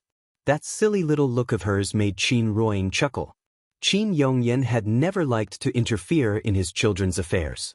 Seeing that Chen Shi had returned safely, he could naturally take off the burden on his shoulders. Therefore, after confirming that Qin Ruing's amnesia wasn't a big problem, he hastily ate his dinner, and then went back to his room to shut himself in. After dinner, the sky had already darkened. By the time Chen Shi finished cleaning up the table and chairs, the little fellow had already pulled Qin Ruing back to the west wing to watch cartoons. Chen Shi hesitated for a moment outside the door. Just as he was about to step into the room, Qin Ruing's cold voice sounded from inside the room. "Get out!" Hearing this, Chen Shi could only shake his head and smile bitterly. Well, he didn't even have the right to enter the room now. Chen Shi was really depressed. At this time, the little fellow didn't forget to add, "Dad, you play by yourself." Mom said, "You're not allowed to enter the room. I'll sleep with Mom today." Chen Shi had no choice but to turn around and walk into the guest room that Qiao Yuan stayed in before. As early as when Chen Shi left, Qiao Yuan had already successfully entered a multinational company as an intern under Gu Lao's introduction, so the tea house was completely closed. Chen Shi lay on the bed, thinking about how to reopen the tea house tomorrow while listening to the movements in the room next door. Although Qin Ruing lost her memory, she still had a kind of heartfelt care for Nianyan. This also made Chen Shi feel very gratified. Ying was still the same Ying. Although incomplete, she was still the Ying that he couldn't help but be fascinated by. Qin Ruing seemed to have forgotten how to cultivate, so when the little fellow fell asleep, she silently lay on the side. Chen Shi was on this side of the wall, she was on the other side of the wall. Please remember the domain name of this book. 9 Heavens God Emperor Mobile Version Reading Website.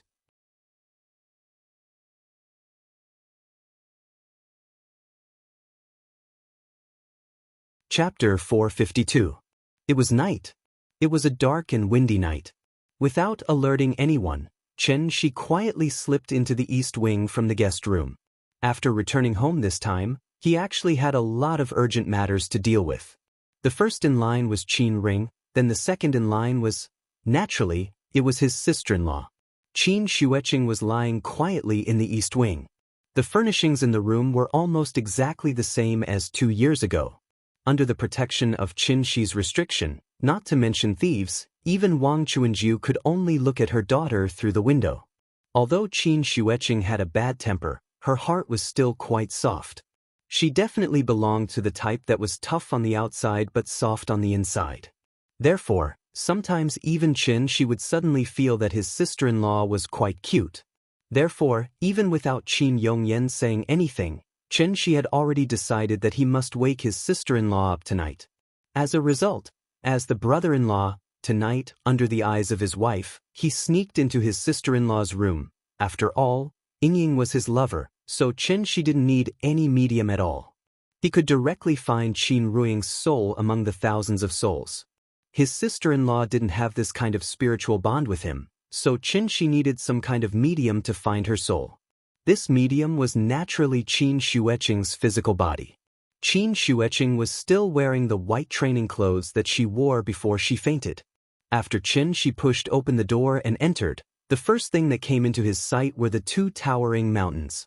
His wife was in the opposite room, but as the brother-in-law, he sneaked into his sister-in-law's room in the middle of the night. Although he did it to do a good deed, this kind of feeling was somewhat strange. Moreover, with Chen Shi's cultivation, what difference did it make if his sister-in-law wore clothes in front of him? Of course, Chen Shi was not a lecherous and wretched person, so he immediately withdrew his divine sense, then closed his eyes and came to Qin Xueqing's side. Chen Shi sat down beside his sister-in-law with his legs crossed and placed the soul mirror flat on her forehead before sending his consciousness into it again. As the saying goes, unfamiliar the first time, familiar the second. With the previous 2 experiences under his belt, Chen Shi was already very familiar with the process of entering the soul mirror again. It was still that space of consciousness. But this time, however, the space of consciousness that Chen Shi saw was different from the last time. Instead, it was like before the chaos was formed. The dim aurora and the green nether river were gone. All that was left were thousands of unconscious souls drifting about in the chaos. After Chen Shi arrived, the thousands of Yin souls immediately fled in all directions as if they were avoiding the god of plague. Seeing this, Chen Shi did not have any suspicions. After he poured his inner yuan into Qin Xueqing's body, a glimmer of light appeared between Qin Xueqing's eyebrows. Then, a wisp of Yin soul flew out from the thousands of Yin souls, then went straight to Chen Shi's side and began to circle around his soul. Chen Shi observed carefully, and after confirming that this wisp of Yin soul had Qin Xueqing's aura, he wrapped it with his own soul and brought it out of the soul mirror. After Chen Shi released this wisp of Yin soul, it directly disappeared into Qin Xueqing's forehead.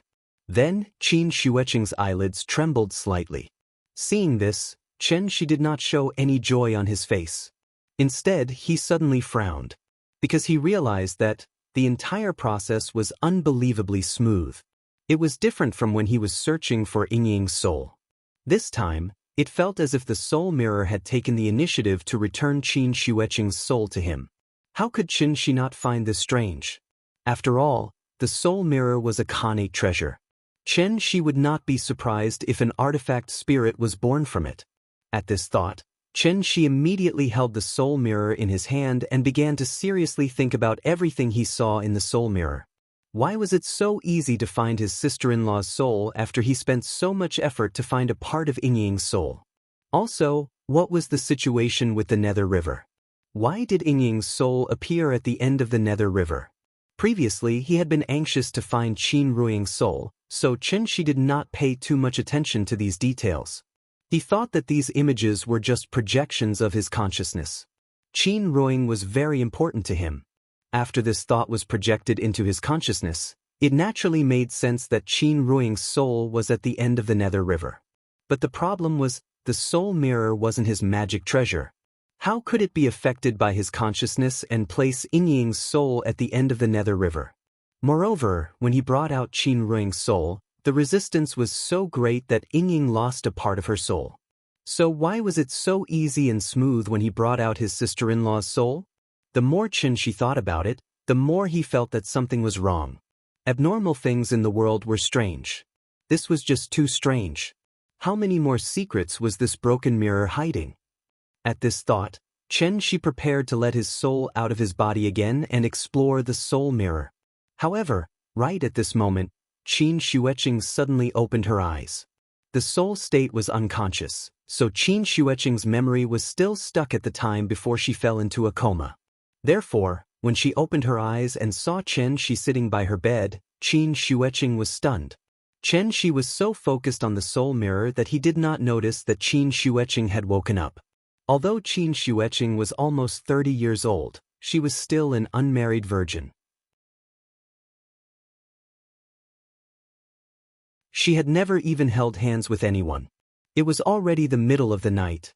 How could Qin Xueqing not be shocked when a man like Chen Shi suddenly appeared by her bed? Brother-in-law sneaked into her room? How was she going to face people in the future? Her sister-in-law had a bad temper.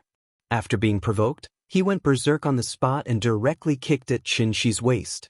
This kick, she had used 120% of her strength. After all, Qin Xueqing had already stepped into the Heavenly Man stage and was a genuine Golden Core stage cultivator. At such a close distance, plus the fact that Chen Shi was completely unguarded. Therefore, by the time Chen Shi reacted, her leg had already kicked Chen Shi's waist. Crack! With a muffled sound, her sister-in-law's right leg was immediately fractured. Then her entire body was thrown away by Chen Shi's protective chi like a rag doll that had been casually thrown away. If Chen Shi had not used his true essence to catch her in time, Qin Shueqing would have crashed through several walls before falling to the ground. Hey, that, Chen Shi tried to explain, but Qin Shueqing did not give him a chance to explain. Instead, she pointed at the door and shouted, "Get out! Get out of here!"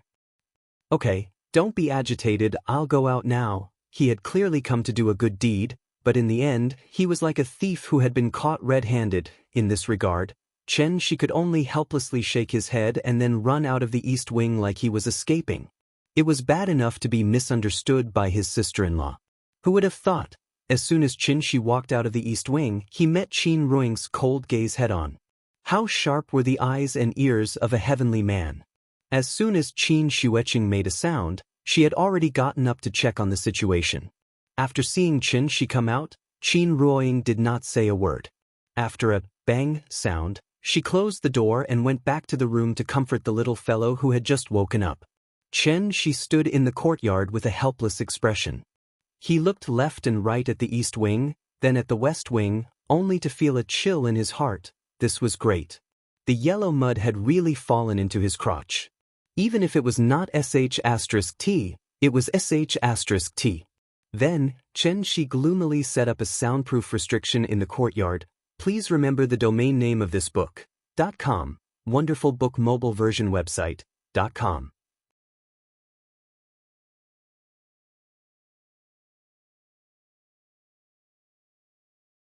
Chapter 453. There were 8 immortal arts. Pills, talismans, weapon formations, and witchcraft. They were pills, talismans, weapon refinement, formations, casting witchcraft, and puppetry. The first 4 were more commonly used. Basically, every orthodox cultivator would gradually learn and master them as they cultivated.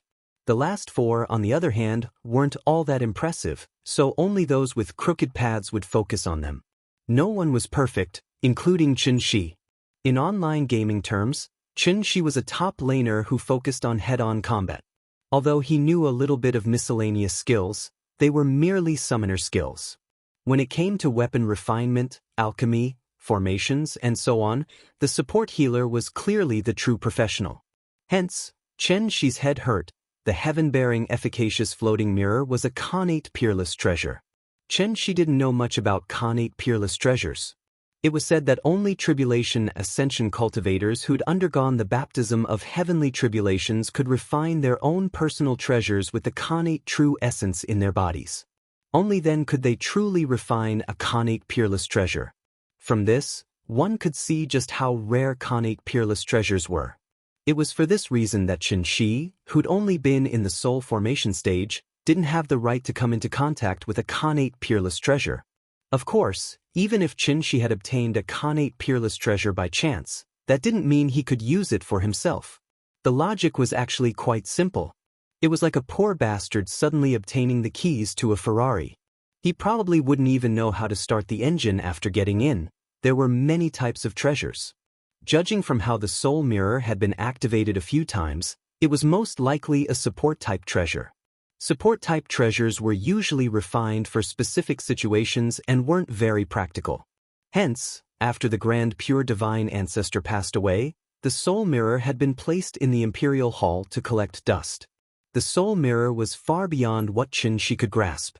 Hence, he couldn't find the correct way to activate it after flipping the mirror over and over again for an entire night. Speaking of which, it was strange.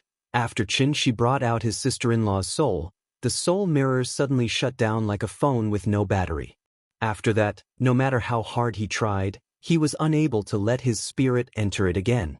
It was as if the soul mirror had been reduced to an ordinary item, and the space of his consciousness had been completely shut off. He couldn't very well try to break open the soul mirror, could he? Magic treasures needed to be recharged. Soul mirror had created a white hole to engulf a large world, then forcibly reversed the orbits of the 9 planets, thereby expending a lot of energy. Was that why it needed some time to recover?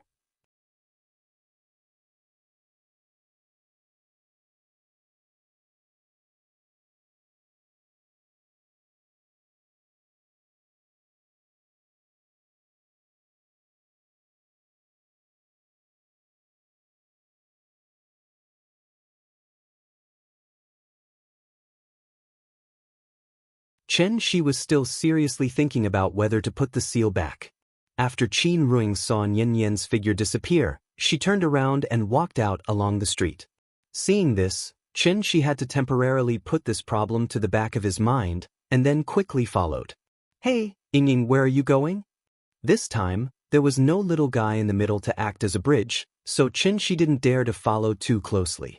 Seeing that he was so self-conscious, Qin Ruing let him be. As a result, the couple who were incomparably loving in the past were now like a couple who quarreled and broke up. One in front and one behind, they were silent and walked aimlessly on the street. Well, in addition to taking care of Nian Yan's daily life, Chen Shi also had to pay attention to not let his wife get lost at all times. Back to the cloud-piercing shuttle that accidentally broke into the Tianshu ruins. This cloud-piercing shuttle was not simple. Its source of power was completely dependent on spirit stones. As long as there were enough spirit stones, it could even cross the entire Milky Way. Earth was about 6 billion kilometers away from the Oort Nebula. Even if it flew at the speed of light, it would take nearly 6 hours to reach it. Although the cloud-piercing shuttle's flying speed did not exceed the speed of light, it could perform short-distance space jumps. And this was the embodiment of the true meaning of the word void that Dongshu stage cultivators used. Cheng-Hua and Yiji. Just like that, the two daring youths piloted the cloud-piercing shuttle towards the direction of the sun. Along the way, they discovered many planets, from Pluto to Neptune, then to Saturn and Jupiter. Although these planets were large in size, they were all dead planets. So even though the two of them kept stopping along the way, they quickly arrived at Mars.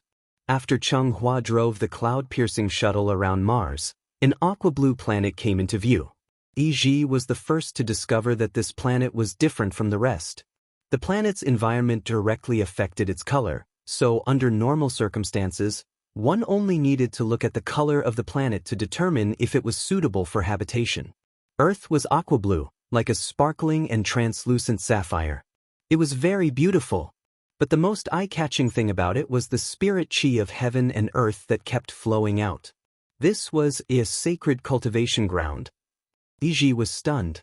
After being stunned for a long while, he excitedly pulled on Cheng-Hua's sleeve and shouted, "Cheng-Hua, look, there's spirit chi on that planet." Please remember the domain name of this book. 9 Heavens Divine Emperor Mobile Version website.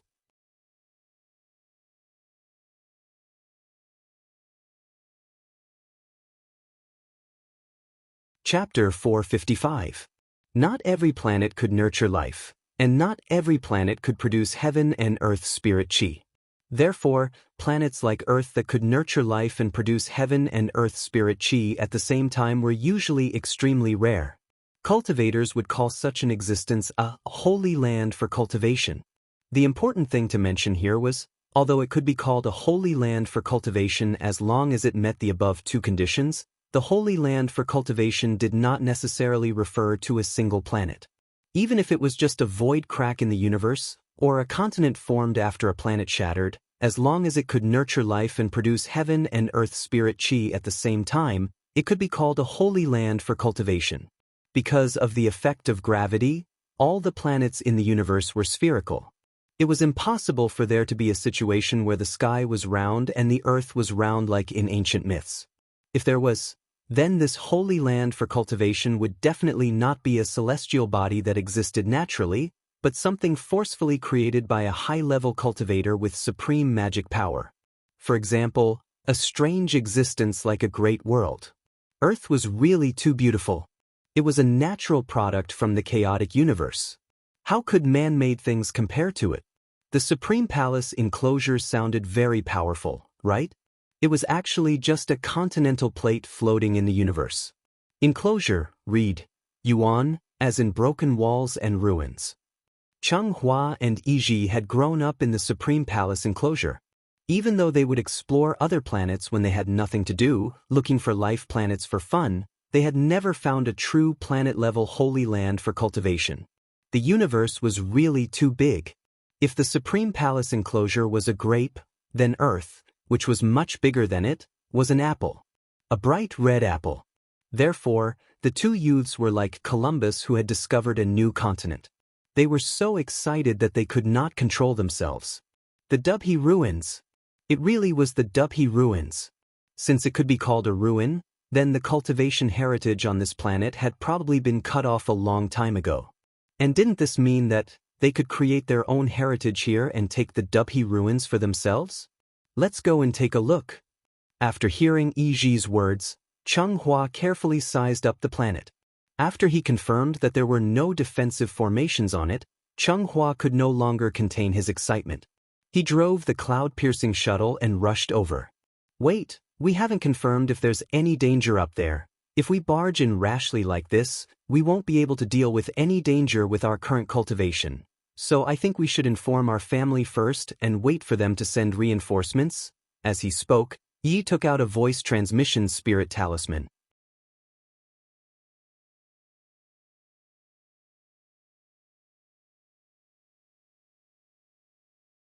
There might be some great danger lurking within. With the cultivation of the two of us. Whether it is dangerous or not, we will know once we explore. Cheng Hua did not wait for Yiji to finish and interrupted him decisively.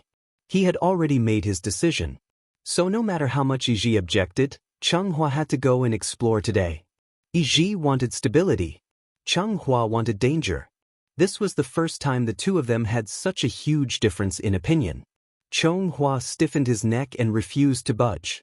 Seeing this, Yiji could only sigh and compromise. Fine, I am afraid of you. I will listen to you, but you must remember, the moment we discover anything wrong, we must leave this place immediately. I do not want to be buried with you. His anger was real, and so was his friendship. Seeing Cheng Hua so determined, Yi could only let him be. All right, don't worry. I may be brave, but I am not stupid. Moreover, we still have the cloud-piercing shuttle. Even if we encounter danger, we can easily retreat. Cheng Hua blinked and began to pilot the cloud-piercing shuttle towards Earth. Please remember the domain name of this book. 9 Heavens Divine Emperor Mobile Version website.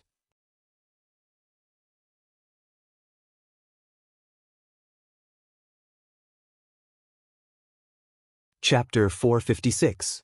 Which places on Earth had the densest spiritual energy? If one were to look abroad, then Europe's Vatican, the Middle East's Jerusalem, Spain's Santiago, India's Louis Garden, and Nepal's Kathmandu were all places with extremely abundant spiritual energy. As the saying goes, rain and dew are all touched.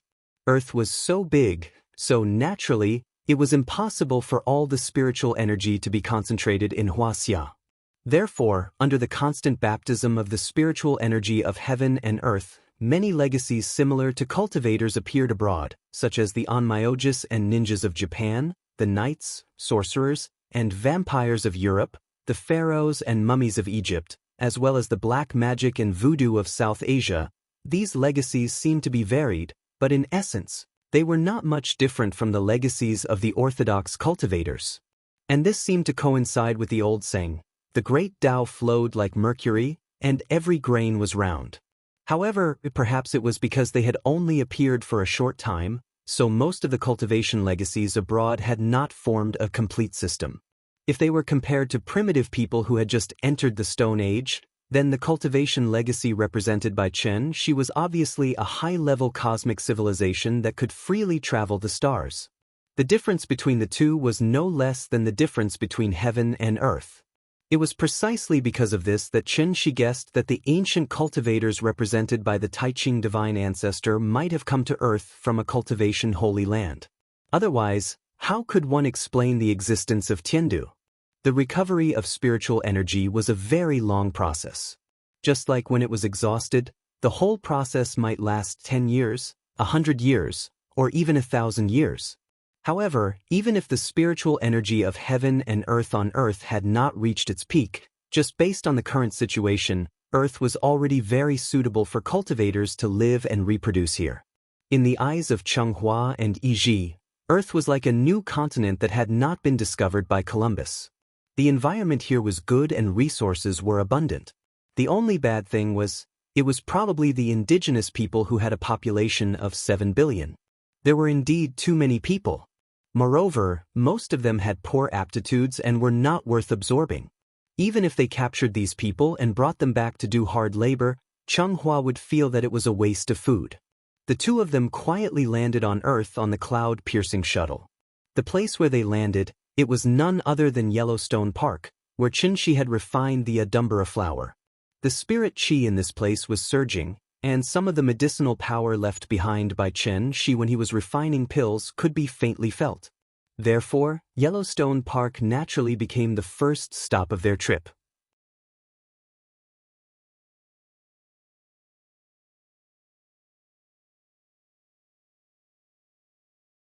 This young man was bound by his true origin.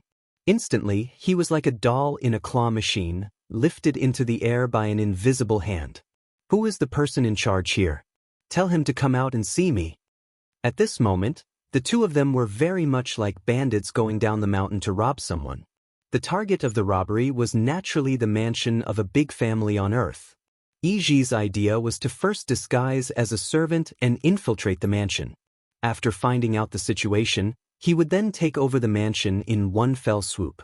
However, Changhua could not be bothered to do such a thing.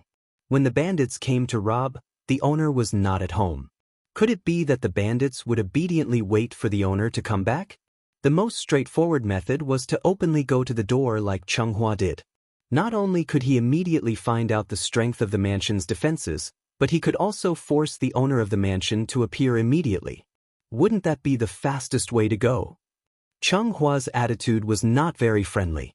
Coupled with his shocking appearance, it instantly scared the people in the market.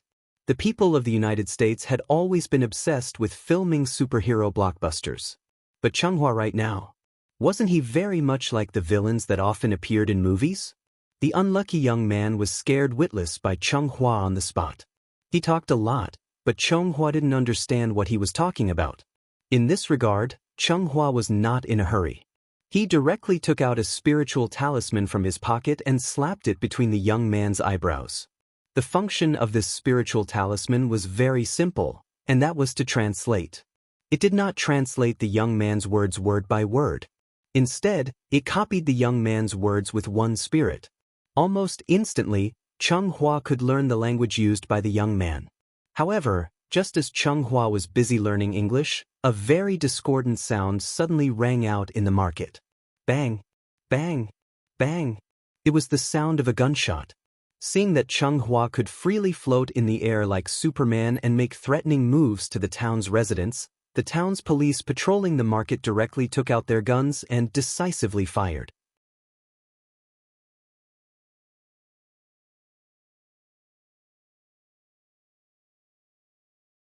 Chapter 457. This scene was really similar to the movie Superman, Man of Steel. But whether it was in the movie or in reality, when the United States police encountered a similar incident, they would definitely do the same decisively, take out a gun and shoot. It couldn't be helped. Who asked the people abroad to live in the abyss of suffering all year round? The police's actions were understandable, but when all this fell into Chenghua's eyes, his reaction was much more intense than the villain in the movie. You want to die? A mere 5.56mm bullet naturally could not penetrate Chenghua's protective aura. But this provocative action also successfully provoked Chenghua's anger. He was the pride of the Supreme Palace enclosure. How could he tolerate this group of lowly ants wantonly provoking him? So, without any hesitation, Changhua directly formed a sword with the fingers of his left hand and pointed at the unlucky United States police below. Then a small metal sword about 3 inches long suddenly shot out from Chenghua's sleeve. The small metal sword was extremely fast. The townsfolk next to them only saw a flash of white light in the air. When they turned their heads to look at the police, they saw that there was a 2-finger-wide wound between his eyebrows, and blood kept gushing out from it. The police fell to the ground. The townsfolk were suddenly in a mess.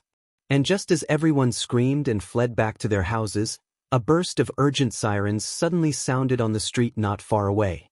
It must be mentioned here that the United States was not only the country with the highest crime rate in the world, but also the country with the fastest police speed in the world. Therefore, just as Changhua killed a police officer, the town police station had already received the news and organized a large group of people to rush here. Cheng Hua naturally heard the movement in the distance, but he had no intention of hiding. Instead, he just floated over the market and threw the young man he caught before to the ground. One had to know that Cheng Hua was now flying in the sky, about 4 or 5 stories above the ground. Therefore, when the young man fell to the ground, he immediately let out a heart-wrenching scream.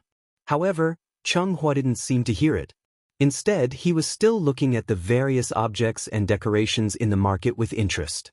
Such an act of disregard for life was indeed in line with the old saying, "Those who are not of my race are bound to have a different heart." Just a low-level technological civilization. In Cheng Hua's opinion, these people were actually more like ants walking upright, so how could he possibly feel guilty for trampling a few ants to death? Cheng Hua was deliberately looking for trouble today. The bigger the commotion, the more they could use it to find out the details of the Tianshu ruins. This action seemed a little reckless, but in fact, it was the most direct and effective method.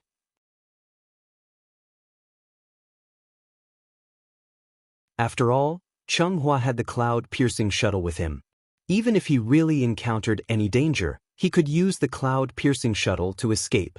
It was truly a situation where one could advance to attack or retreat to defend. Before the battle had even begun, one had already obtained the initiative. Cheng Hua's provocation with great fanfare quickly attracted the town's police department's encirclement and suppression. Towards this non-human existence, the police chief was very wise not to shout and persuade him to surrender. Instead, he directly ordered Cheng Hua to be killed on the spot. The equipment of the United States Police was much better than the equipment of the Huaxia Police. Following the police chief's shout of fire, the town that hadn't been so lively in a long time suddenly became as lively as the new year. A series of crackling gunshots rang out, more lively than the fireworks of the new year. In an instant, countless bullets shot out from the barrel of the gun and rained down on Cheng Hua. The United States Police never gave criminals any chance to speak, but unfortunately, Cheng Hua wasn't an ordinary criminal. He was a golden core cultivator who could fly in the sky and burrow into the ground. How could he be injured by mere bullets? Therefore, Cheng Hua was like watching a tiger's performance through glass in a zoo. No matter how the other party bared their fangs and brandished their claws at him, he just quietly flew in the air without moving. The bullets were all blocked by the protective chi around his body. After the first round of attacks, when everyone was busy reloading, Cheng Hua's voice slowly rang out above the market. "Are you done? Then it's my turn."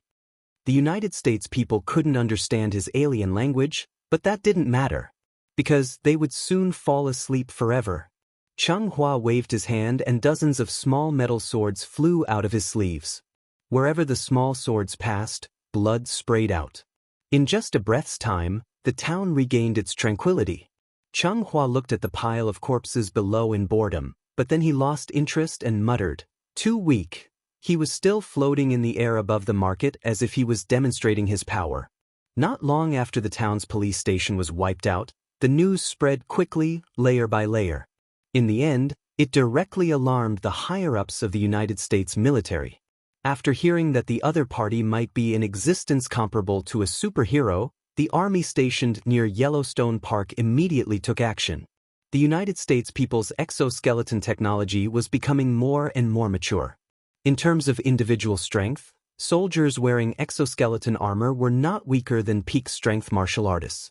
However, it was this special operations team that had the best individual ability in the U.S. Army that was monitoring their bodily functions was completely disabled the moment they got close to Cheng Hua.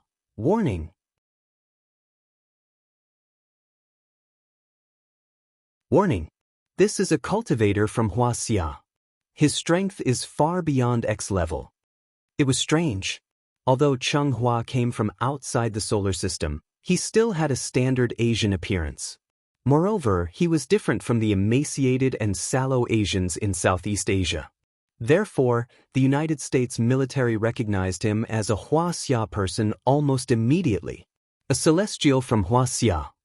Why did he suddenly come to the United States to cause trouble? One should know that there were many unwritten rules in this world. One of them was, existences above peak strength usually did not step out of the country. The reason was very simple. Once a peak strength grandmaster left the country, the United States people would use all kinds of methods to capture these grandmasters who were close to superpowers for experiments. They wanted to perfect their exoskeleton armor through science and achieve the goal of mass-producing peak strength grandmasters. Japan was the little brother of the United States people. Moreover, the Inyang Liao controlled almost all the practitioners in Japan. Therefore, the United States people rarely captured Inyang masters for experiments. Huaxia and Japan were different. There were too many rogue practitioners in Huaxia. There were simply too many existences like Sunwon. Therefore, they became the main source of experimental materials. Although martial artists and necromancers had combat strength far beyond ordinary people, they were still too weak to fight against the state machine. You know martial arts, I know science. Even peak strength martial artists knew how to cherish their lives. How could a celestial easily provoke the United States? Other than Qin Shi, no one would want to test the power of a nuclear bomb. X level was very powerful and rare. The United States people had been coveting this level for a long time. They just could not find suitable experimental materials. Therefore, when the Pentagon confirmed that Changhua was at least X level, the senior military officials present were collectively excited. As long as they captured this X level, the bottleneck of exoskeleton armor technology would be able to achieve a breakthrough. God bless the United States.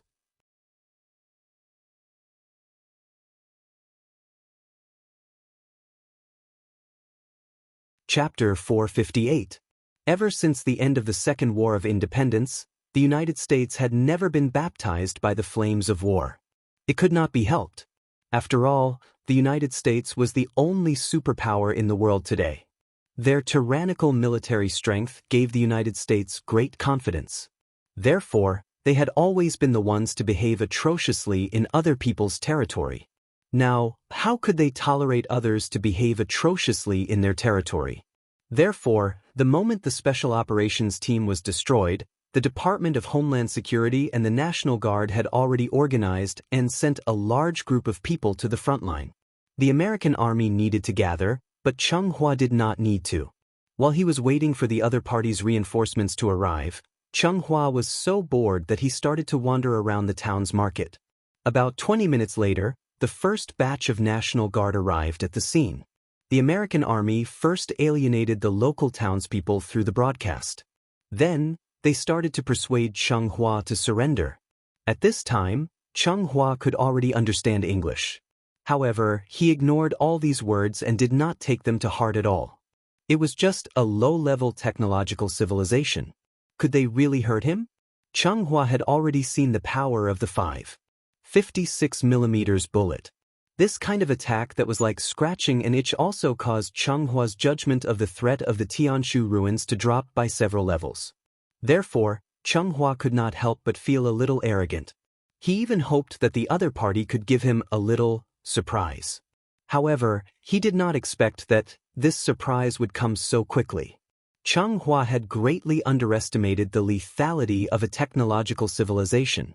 Therefore, he did not prepare any defense at all. After waiting for the townspeople to evacuate and there was no response after 3 rounds of shouting, the American Army officially launched an attack on Changhua. Swoosh! Following a loud and ear-piercing sonic boom, an anti-tank missile hit the shop Changhua was in. The surrounding shops also instantly turned into a sea of fire in this explosion. The bullet could not penetrate Chenghua's protective chi, but the anti-tank missile was different. In his carelessness, Changhua was sent flying by the anti-tank missile. If it weren't for the fact that he still had a defensive magic treasure on him, he was afraid that he would have suffered heavy injuries on the spot because of this. The dust raised by the collapse of the house made Changhua look a little dusty. After a brief moment of shock, Changhua was completely enraged. How infuriating! This was the first time Changhua had been so angry. On one hand, it was because he had almost been injured by the missile. On the other hand, it was because Yi was lying on the cloud-piercing shuttle and laughing at him.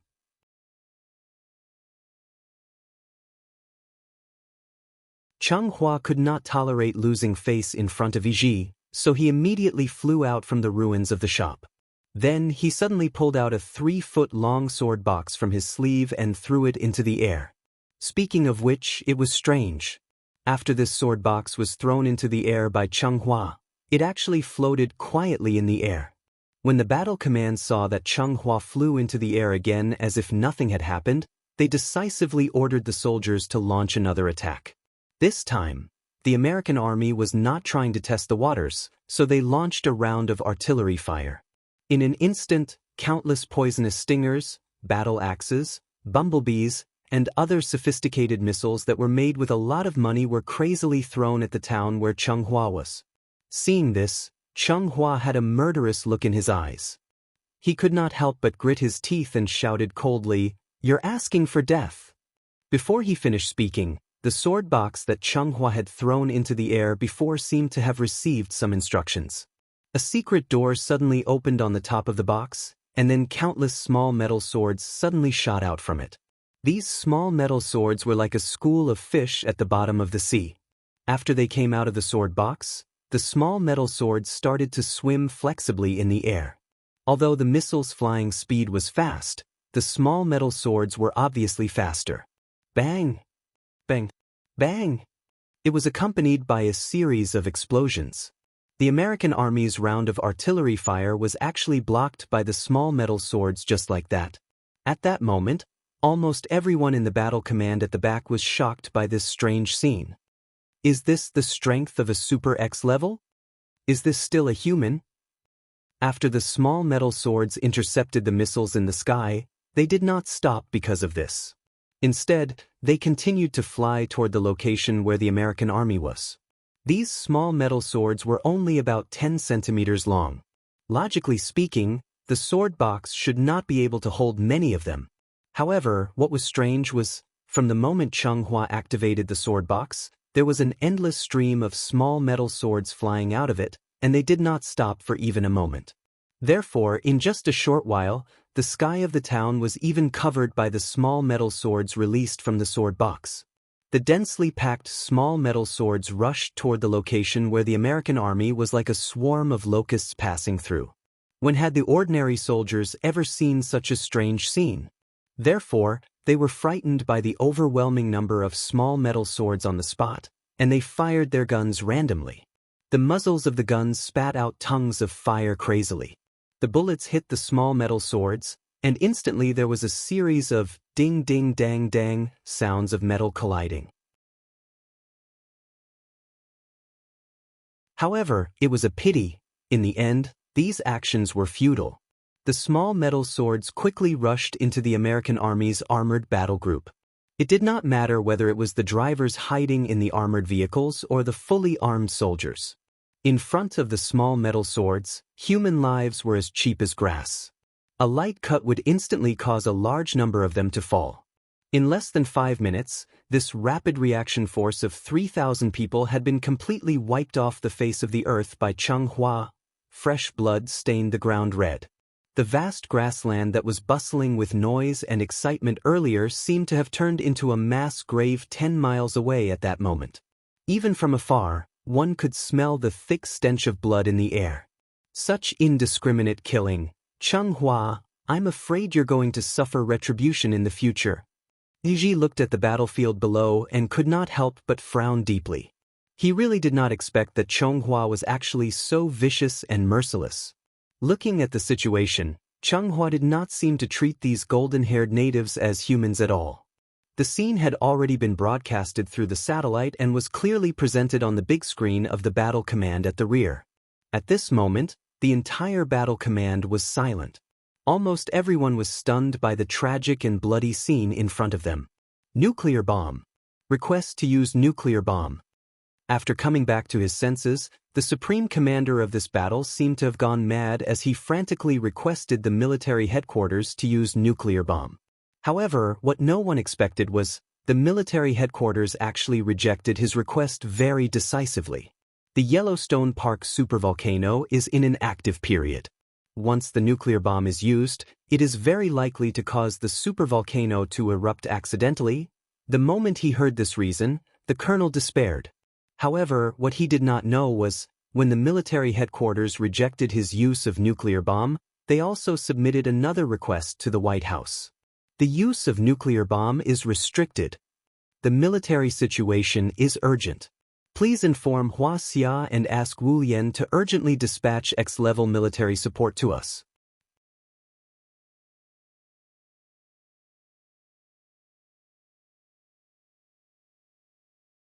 Chapter 459. From the day the Declaration of Independence was issued, the United States had only been established for 200 years. Therefore, even if the United States was very powerful today, it was inevitable that people would call it a country without a history. This was the so-called heritage. It was also the only thing the United States lacked today. Therefore, after confirming that nuclear bombs could not be used, the military staff decisively turned their attention to Hua Xia on the other side of the ocean. Unlike the United States' pale historical heritage, Hua Xia had countless talented people since ancient times. Although most of these people were wild cranes, they had always liked to drift with the wind and call the world their home. But this was not a big problem, because the international Wu Lian had been established. In the end, Hua Xia was still a country that paid attention to human relationships. Even if they were wild cranes, they still had to have their own home, right? Just like when Wang Chuanju found out that Qin Shi was a cultivator, she would always invite Qin Shi to join for various reasons. This was a very good virtuous cycle. With the support of the country as the foundation, the power of the country gathered the scattered heritages of the people together, and at the same time, these talented people had the opportunity to interact with each other. Just like universities, as long as there were the best teachers in the world, it would naturally attract more and more cultivators to voluntarily join. Therefore, from the moment the Wu Lian was born, its strength continued to grow, and now it had already become the most powerful cultivator organization in the world. Hua Xia called them cultivators, while the United States called them superpowered people. The United States lacked the corresponding heritage, so naturally, they could not establish a superpowered organization like the Wu Lian. And this was the fundamental reason why the United States vigorously developed exoskeleton armor in recent years. The individual ability of a cultivator was extremely outstanding. Even if it was a single person, it might not be a problem for them to fight against a platoon, a regiment, or even a brigade, but what if they had to fight against an entire country? It should be known that the annual military expenditure of the United States was as high as $700 billion, which was equivalent to half of the total military expenditure of all countries in the world. If the United States were really forced into a corner and threw missiles like scattering flowers, how many could Cheng Hua successfully intercept? 1,000? 10,000? Or 100,000? The true essence in his body was limited. Once the true essence in his body was exhausted, what would Cheng Hua use to resist the continuous bombardment of the army? Of course, the premise was that Cheng Hua wouldn't escape on the cloud-piercing shuttle.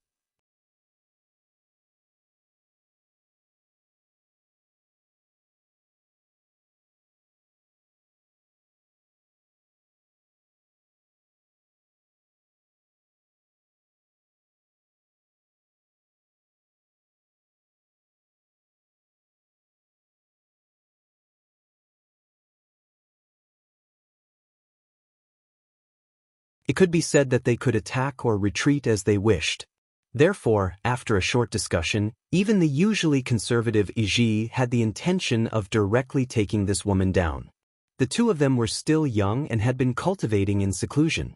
Naturally, they didn't understand the beauty of women, let alone what it meant to have tender feelings for the fairer sex. Thus, after the two of them exchanged a look, they suddenly rushed toward Qin Xueqing. Let's take her down first? Let's do that. Qin Xueqing had been waiting for them all this time. After seeing the strange expressions of the two of them, she directly raised her essence, energy, and spirit to the peak. Therefore, the moment the two of them moved, Qin Xueqing's movements were actually slightly faster than theirs. Before receiving guidance from Qin Shi, Qin Xueqing was already a grandmaster in the Gang state. Therefore, she could be said to have entered the Dao through martial arts. Martial artists mainly focused on close combat, while necromancers were more proficient in long-range combat using the 5 elements Dharma. Qin Xueqing had been practicing martial arts all her life. Walking, sitting, and lying down were the principles of martial arts. And as she stepped into the realm of oneness of heaven and man, after converting all the vital qi in her body into vital essence, her combat power increased exponentially. It was fine if she didn't move, but once she moved, it was like a thunderbolt breaking through bamboo. Qin Xueqing's figure was slender and graceful. However, when she moved, she was like a fierce tiger coming down from the mountain, instantly setting off a strong and unparalleled momentum. Immortal cultivators were beyond the scope of ordinary people, so it was rare for them to fight in close combat. This could be seen from the situation when Chen Shi fought with others before.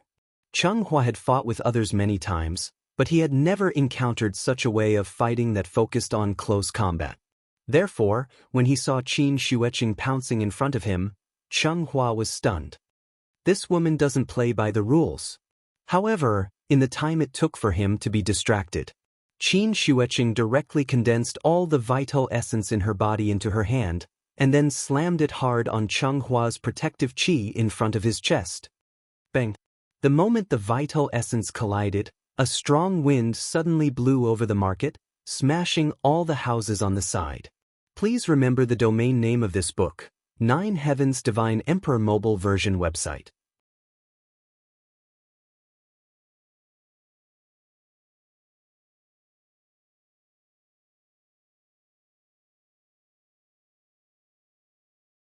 If it weren't for the fact that Cheng Hua had a defensive magic treasure on him, which reduced the majority of Qin Xueqing's strength, Cheng Hua would have been slapped into the ground by Qin Xueqing.